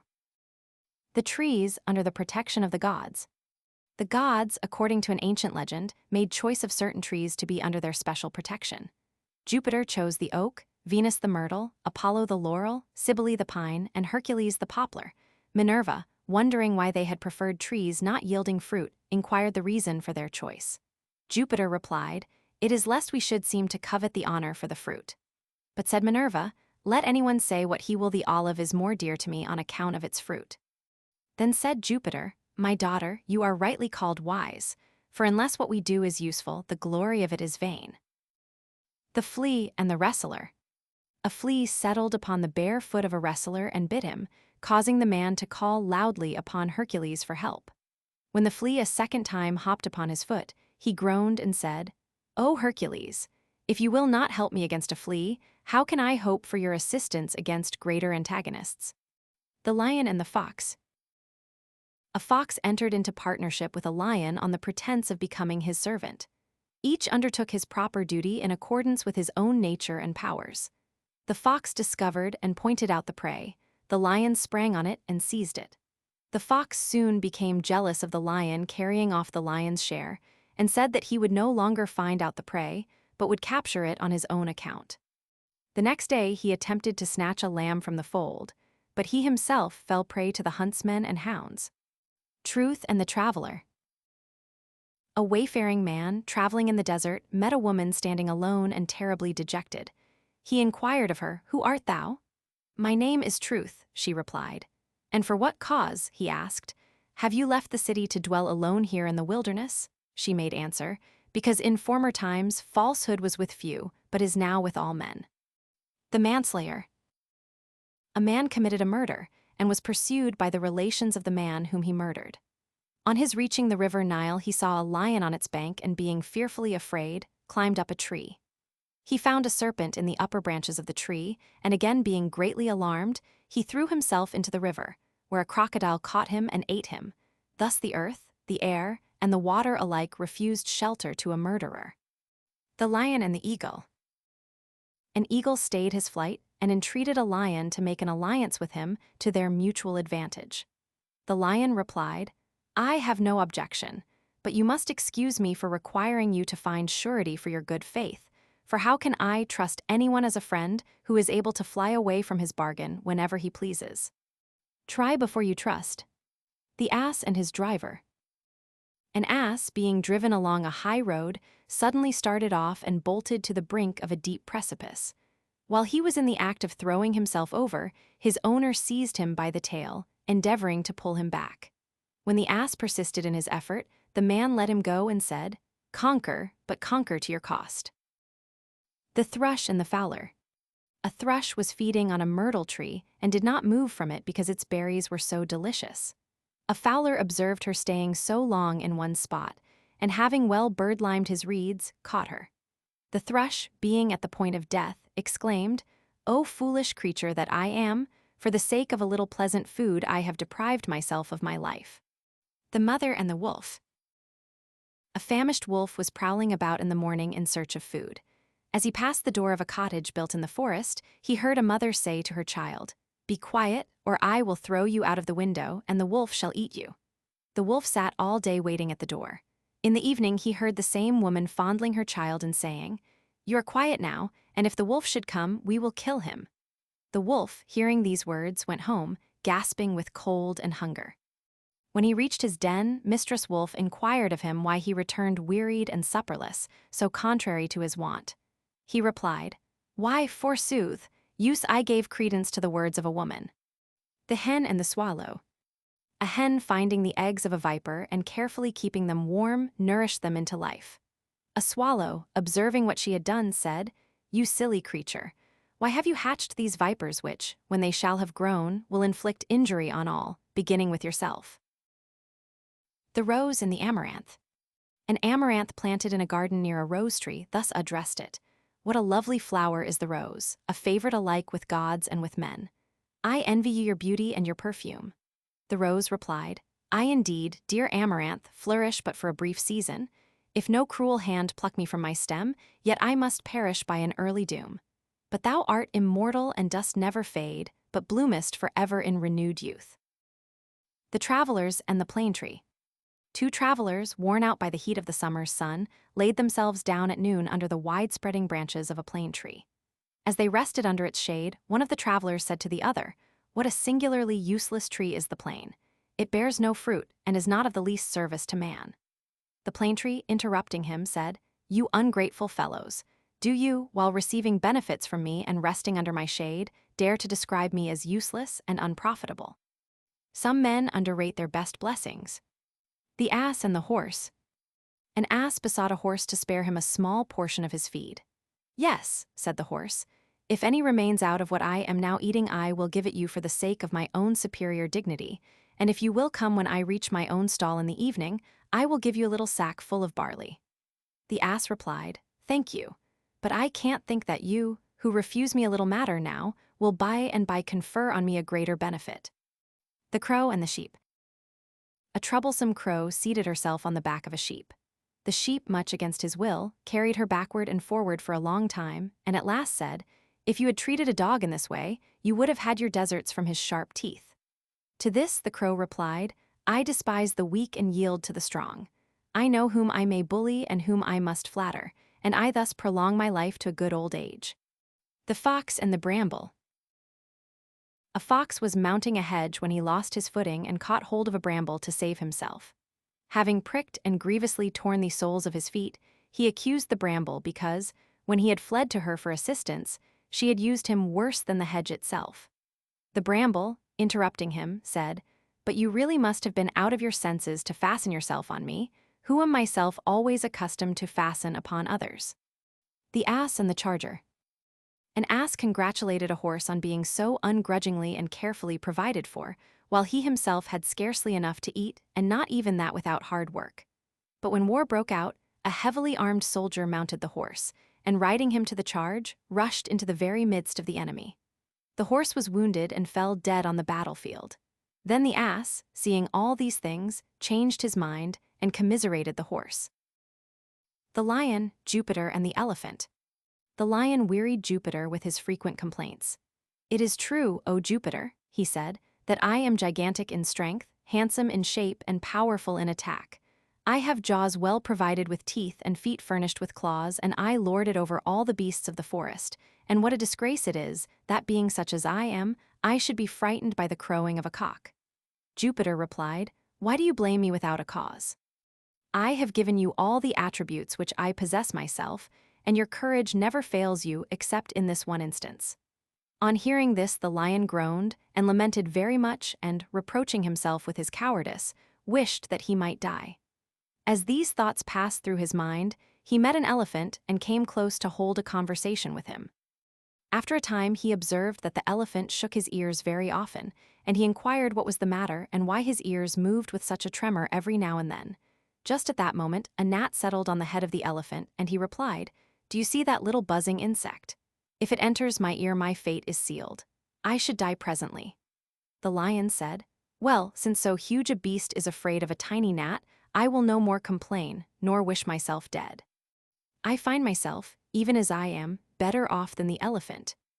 The dog and the oyster. A dog, used to eating eggs, saw an oyster, and opening his mouth to its widest extent, swallowed it down with the utmost relish, supposing it to be an egg. Soon afterwards, suffering great pain in his stomach, he said, "I deserve all this torment, for my folly in thinking that everything round must be an egg." They who act without sufficient thought will often fall into unsuspected danger. The mules and the robbers. Two mules well laden with packs were trudging along. One carried panniers filled with money, the other sacks weighted with grain. The mule carrying the treasure walked with head erect, as if conscious of the value of his burden, and tossed up and down the clear-toned bells fastened to his neck. His companion followed with quiet and easy step.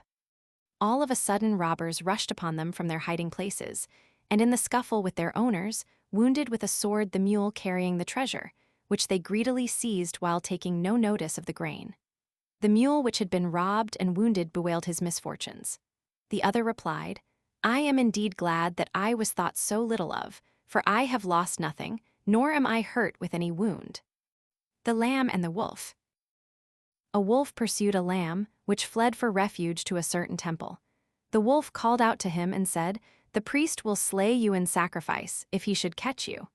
On which the lamb replied, "It would be better for me to be sacrificed in the temple than to be eaten by you." The partridge and the fowler. A fowler caught a partridge and was about to kill it.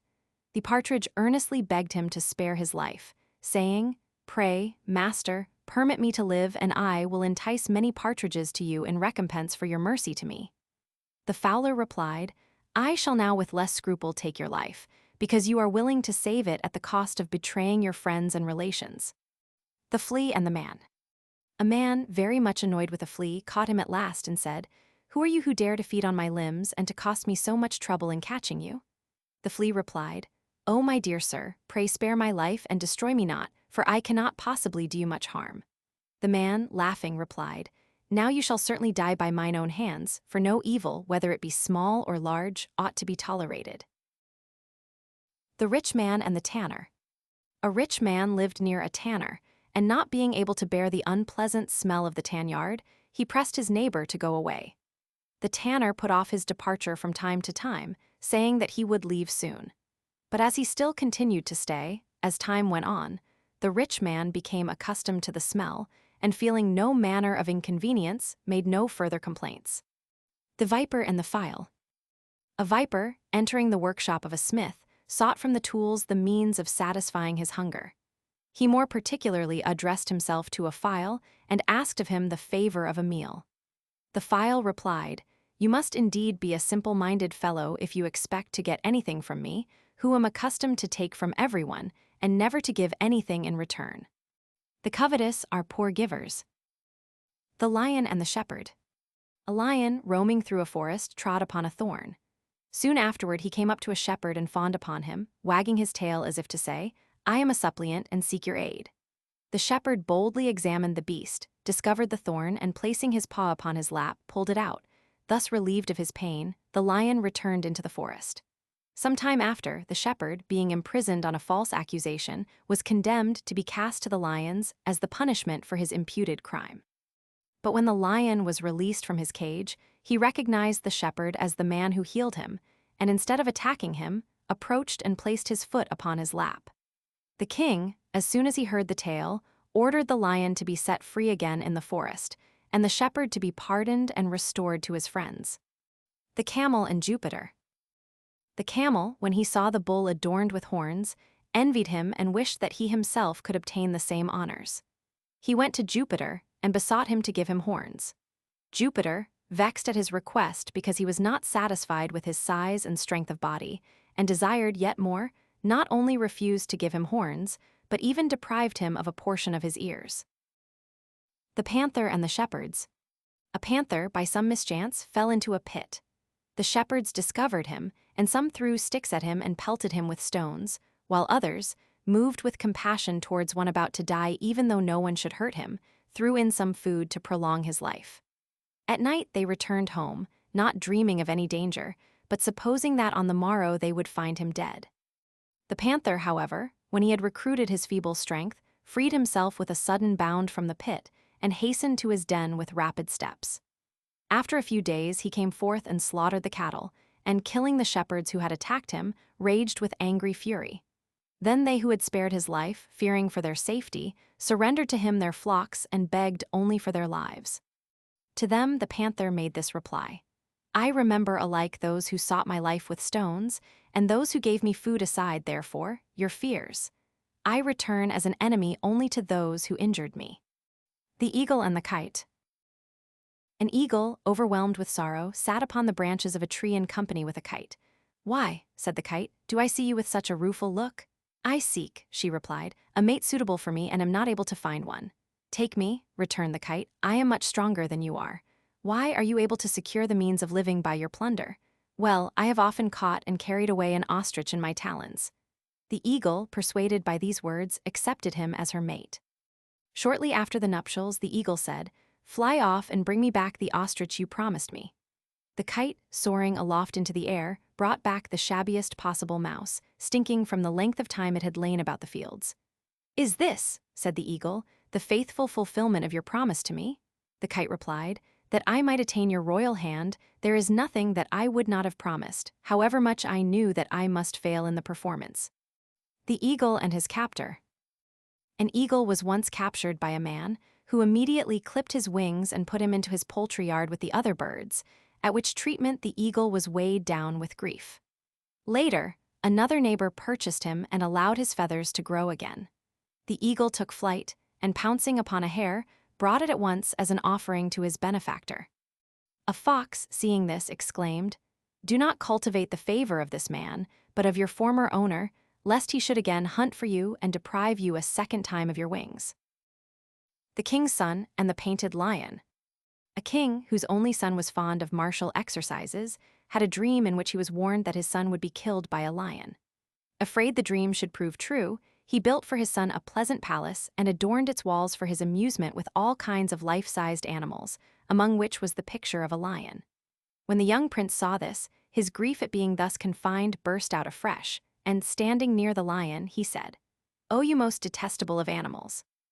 Through a lying dream of my father's which he saw in his sleep, I am shut up on your account in this palace as if I had been a girl. What shall I now do to you?" With these words, he stretched out his hands toward a thorn tree, meaning to cut a stick from its branches so that he might beat the lion. But one of the tree's prickles pierced his finger and caused great pain and inflammation, so that the young prince fell down in a fainting fit. A violent fever suddenly set in, from which he died not many days later. We had better bear our troubles bravely than try to escape them. The Cat and Venus. A cat fell in love with a handsome young man and entreated Venus to change her into the form of a woman. Venus consented to her request and transformed her into a beautiful damsel, so that the youth saw her and loved her and took her home as his bride. While the two were reclining in their chamber, Venus, wishing to discover if the cat in her change of shape had also altered her habits of life, let down a mouse in the middle of the room. The cat, quite forgetting her present condition, started up from the couch and pursued the mouse, wishing to eat it.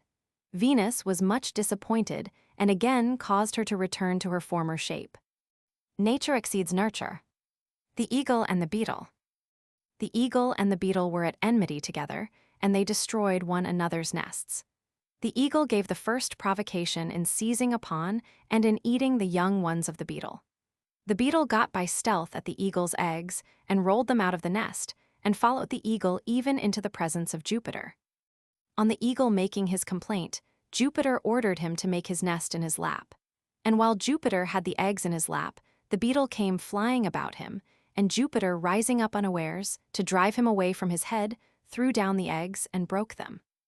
The weak often revenge themselves on those who use them ill, even though they be more powerful. The she-goats and their beards. The she-goats having obtained a beard by request to Jupiter, the he-goats were sorely displeased and made complaint that the females equaled them in dignity. "Allow them," said Jupiter, "to enjoy an empty honor and to assume the badge of your nobler sex, so long as they are not your equals in strength or courage. It matters little if those who are inferior to us in merit should be like us in outside appearances." The Bald Man and the Fly. A fly bit the bare head of a bald man who, endeavoring to destroy it, gave himself a heavy slap. Escaping, the fly said mockingly, "You who have wished to revenge, even with death, the prick of a tiny insect, see what you have done to yourself to add insult to injury." The bald man replied, "I can easily make peace with myself, because I know there was no intention to hurt. But you, an ill-favored and contemptible insect, who delights in sucking human blood, I wish that I could have killed you even if I had incurred a heavier penalty." The Shipwrecked Man and the Sea. A shipwrecked man, having been cast upon a certain shore, slept after his buffetings with the deep. After a while he awoke, and looking upon the sea, loaded it with reproaches. He argued that it enticed men with the calmness of its looks, but when it had induced them to plow its waters, it grew rough and destroyed them. The sea, assuming the form of a woman, replied to him, "Blame not me, my good sir, but the winds, for I am by my own nature as calm and firm even as this earth. But the winds suddenly falling on me create these waves and lash me into fury." The Buffoon and the Countryman. A rich nobleman once opened the theaters without charge to the people, and gave a public notice that he would handsomely reward any person who invented a new amusement for the occasion. Various public performers contended for the prize. Among them came a buffoon well known among the populace for his jokes, and said that he had a kind of entertainment which had never been brought out on any stage before. This report being spread about made a great stir, and the theater was crowded in every part. The buffoon appeared alone upon the platform, without any apparatus or confederates, and the very sense of expectation caused an intense silence. He suddenly bent his head towards his bosom and imitated the squeaking of a little pig so admirably with his voice that the audience declared he had a porker under his cloak, and demanded that it should be shaken out. When that was done and nothing was found, they cheered the actor, and loaded him with the loudest applause. A countryman in the crowd, observing all that has passed, said, "So help me, Hercules, he shall not beat me at that trick," and at once proclaimed that he would do the same thing on the next day, though in a much more natural way. On the morrow, a still larger crowd assembled in the theater, but now partiality for their favorite actor very generally prevailed, and the audience came rather to ridicule the countryman than to see the spectacle. Both of the performers appeared on the stage. The buffoon grunted and squeaked away first, and obtained, as on the preceding day, the applause and cheers of the spectators. Next the countryman commenced, and pretending that he concealed a little pig beneath his clothes, which in truth he did, but not suspected by the audience, contrived to take hold of and to pull his ear, causing the pig to squeak. The crowd, however, cried out with one consent that the buffoon had given a far more exact imitation, and clamored for the countryman to be kicked out of the theater. On this, the rustic produced the little pig from his cloak, and showed by the most positive proof the greatness of their mistake. "Look here," he said, "this shows what sort of judges you are." The Crow and the Serpent. A crow in great want of food saw a serpent asleep in a sunny nook, and flying down, greedily seized him. The serpent, turning about, bit the crow with a mortal wound. In the agony of death, the bird exclaimed, "O unhappy me, who have found in that which I deemed a happy windfall the source of my destruction." The Hunter and the Horseman. A certain hunter, having snared a hare, placed it upon his shoulders and set out homewards. On his way he met a man on horseback who begged the hare of him, under the pretense of purchasing it. However, when the horseman got the hare, he rode off as fast as he could. The hunter ran after him, as if he was sure of overtaking him, but the horseman increased more and more the distance between them. The hunter, sorely against his will, called out to him and said, "Get along with you, for I will now make you a present of the hare." The Olive Tree and the Fig Tree. The olive tree ridiculed the fig tree because, while she was green all the year round, the fig tree changed its leaves with the seasons. A shower of snow fell upon them, and, finding the olive full of foliage, it settled upon its branches and broke them down with its weight, at once despoiling it of its beauty and killing the tree. But finding the fig tree denuded of leaves, the snow fell through to the ground, and did not injure it at all. The frogs complain against the sun. Once upon a time, when the sun announced his intention to take a wife, the frogs lifted up their voices in clamor to the sky. Jupiter, disturbed by the noise of their croaking, inquired the cause of their complaint. One of them said, "The sun, now while he is single, parches up the marsh and compels us to die miserably in our arid homes. What will be our future condition if he should beget other sons?" The Brazier and his Dog. A brazier had a little dog, which was a great favorite with his master and his constant companion. While he hammered away at his metals, the dog slept. But when, on the other hand, he went to dinner and began to eat, the dog woke up and wagged his tail, as if he would ask for a share of his meal. His master one day, pretending to be angry and shaking his stick at him, said, "You wretched little sluggard, what shall I do to you? While I am hammering on the anvil, you sleep on the mat, and when I begin to eat after my toil, you wake up and wag your tail for food. Do you not know that labor is the source of every blessing, and that none but those who work are entitled to eat?" Footnotes. 1. Return, A History of the Literature of Ancient Greece by K. O. Mueller, Volume I, p. 191, London, Parker, 1858. 2. Return, Select Fables of Aesop and Other Fabulists, in 3 books translated by Robert Dodsley, accompanied with a selection of notes and an essay on fable. Birmingham, 1864, p. 60. 3. Return. Some of these fables had, no doubt in the first instance, a primary and private interpretation. On the first occasion of their being composed, they were intended to refer to some passing event or to some individual acts of wrongdoing. Thus, the fables of the eagle and the fox, and of the fox and monkey, are supposed to have been written by Archilochus to avenge the injuries done him by Lycambes.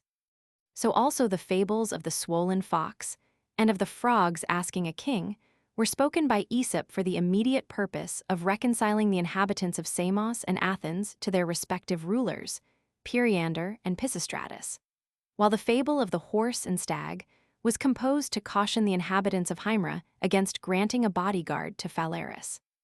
In a similar manner, the fable from Phaedrus, the marriage of the sun, is supposed to have reference to the contemplated union of Livia, the daughter of Drusus, with Sejanus the favorite and minister of Trajan. These fables, however, though thus originating in special events and designed at first to meet special circumstances, are so admirably constructed as to be fraught with lessons of general utility and of universal application. 4. Return, Aeschylus. Fragment of the Myrmidons. Aeschylus speaks of this fable as existing before his day. Letter 1 F6 1 sigma delta, letter 1 F10 sigma tau, letter 1 F76 mu upsilon theta omega nu, tau letter 1 FF6, nu delta iota beta upsilon sigma tau, iota kappa letter 1 FF6, nu lambda omicron gamma omicron sigma. See Scholiast on the Aves of Aristophanes, line 808. 6. Return, fragment. 38 ed. Gaisford. See also Mueller's History of the Literature of Ancient Greece, volume IPP, 190-193. 7. Return. M. Bale has well put this in his account of Aesop. Il ni appoint to parents quelles fables qui portent aujourd'hui son nom soyant les mermes quil avate fates, elles viennet bien de lui pour la plupart, quand à la médière et la pensée, mais les paroles sont d'un autre. And again, c'est donc à Hesiod, que j'aimerais mia attribuer la gloire de l'invention, mais sans doubt il laisse la chose très imparfaite. Aesop la perfection si heureusement, quand elle a regard comme elle vipère de cette sorte de production. Bale, Dictionnaire historique. 8. Return, apologos n. Missit tibi ab usque reni limite ausonius nomen itelum preceptor Augusti tui Aesopium trimetrium, quam verdit exili stylo pedester consinens opus fandi Titianus artifex. Ausona epistola, Roman 16, 75-80. 10. Return. Both these publications are in the British Museum and are placed in the library in cases under glass for the inspection of the curious. 11. Return. Fables may possibly have been not entirely unknown to the medieval scholars. There are two celebrated works which might by some be classed amongst works of this description. The one is the Speculum Sapientiae, attributed to Saint Cyril, Archbishop of Jerusalem, but of a considerably later origin and existing only in Latin. It is divided into 4 books and consists of long conversations conducted by fictitious characters under the figures the beasts of the field and forest, and aimed at the rebuke of particular classes of men, the boastful, the proud, the luxurious, the wrathful, and see none of the stories are precisely those of Aesop, and none have the concinnity, terseness, and unmistakable deduction of the lesson intended to be taught by the fable, so conspicuous in the great Greek fabulist. The exact title of the book is this: Speculum Sapientiae, bi Cyrili Episcopi, alias quadripartitus apologeticus vocatus, in cujus quidem proverbes omnes et todia sapientiae speculum claret et feliciter incipit. The other is a larger work in 2 volumes, published in the 14th century by Caesar Heisterbach, a Cistercian monk, under the title of Dialogus Miraculorum, reprinted in 1851. This work consists of conversations in which many stories are interwoven on all kinds of subjects. It has no correspondence with the pure Aesopian fable. 12. Return. For an account of this work see The Life of Poggio Bracciolini by the Reverend William Shepherd. Liverpool, 1801. 14. Return. Professor Theodore Berg. See Classical Museum, No. Roman 8, July 1849. 15. Return. Vavassor's treatise, entitled De Ludicra Diction, was written AD 1658 at the request of the celebrated M. Balzac, though published after his death, for the purpose of showing that the burlesque style of writing adopted by Scarron and de Saussay, and at that time so popular in France, had no sanction from the ancient classic writers, Francisci Vavasoris Opera Omnia. Amsterdam, 1709. 16. Return. The claims of Babrias also found a warm advocate in the learned Frenchman, M. Bayle, who, in his admirable dictionary, Dictionnaire historique et critique de Pierre Bayle, Paris, 1820, gives additional arguments in confirmation of the opinions of his learned predecessors, Neuvillette and Vavasseur. 17. Return. Skazonic or halting iambics. A choliambic, a lame, halting iambic differs from the iambic cinereus in always having a spondy or trochee for its last foot, the fifth foot to avoid shortness of meter being generally an iambic. See Fables of Babrias, translated by Reverend James Davies. Lockwood, 1860. Preface, p. 27. 18. Return. Return. Dr. Bentley's dissertations on the epistles of Phalaris and fables of Aesop examined, by the Honorable Charles Boyle. 20. Return. M. Bayle thus characterizes this life of Aesop by Planudes: tous les hables gens convenient quesse un roman, et quelles absurdités grossières qui elan y trouve le rendent indigne de tout créance. Dictionnaire historique. Art. Aesop. Index,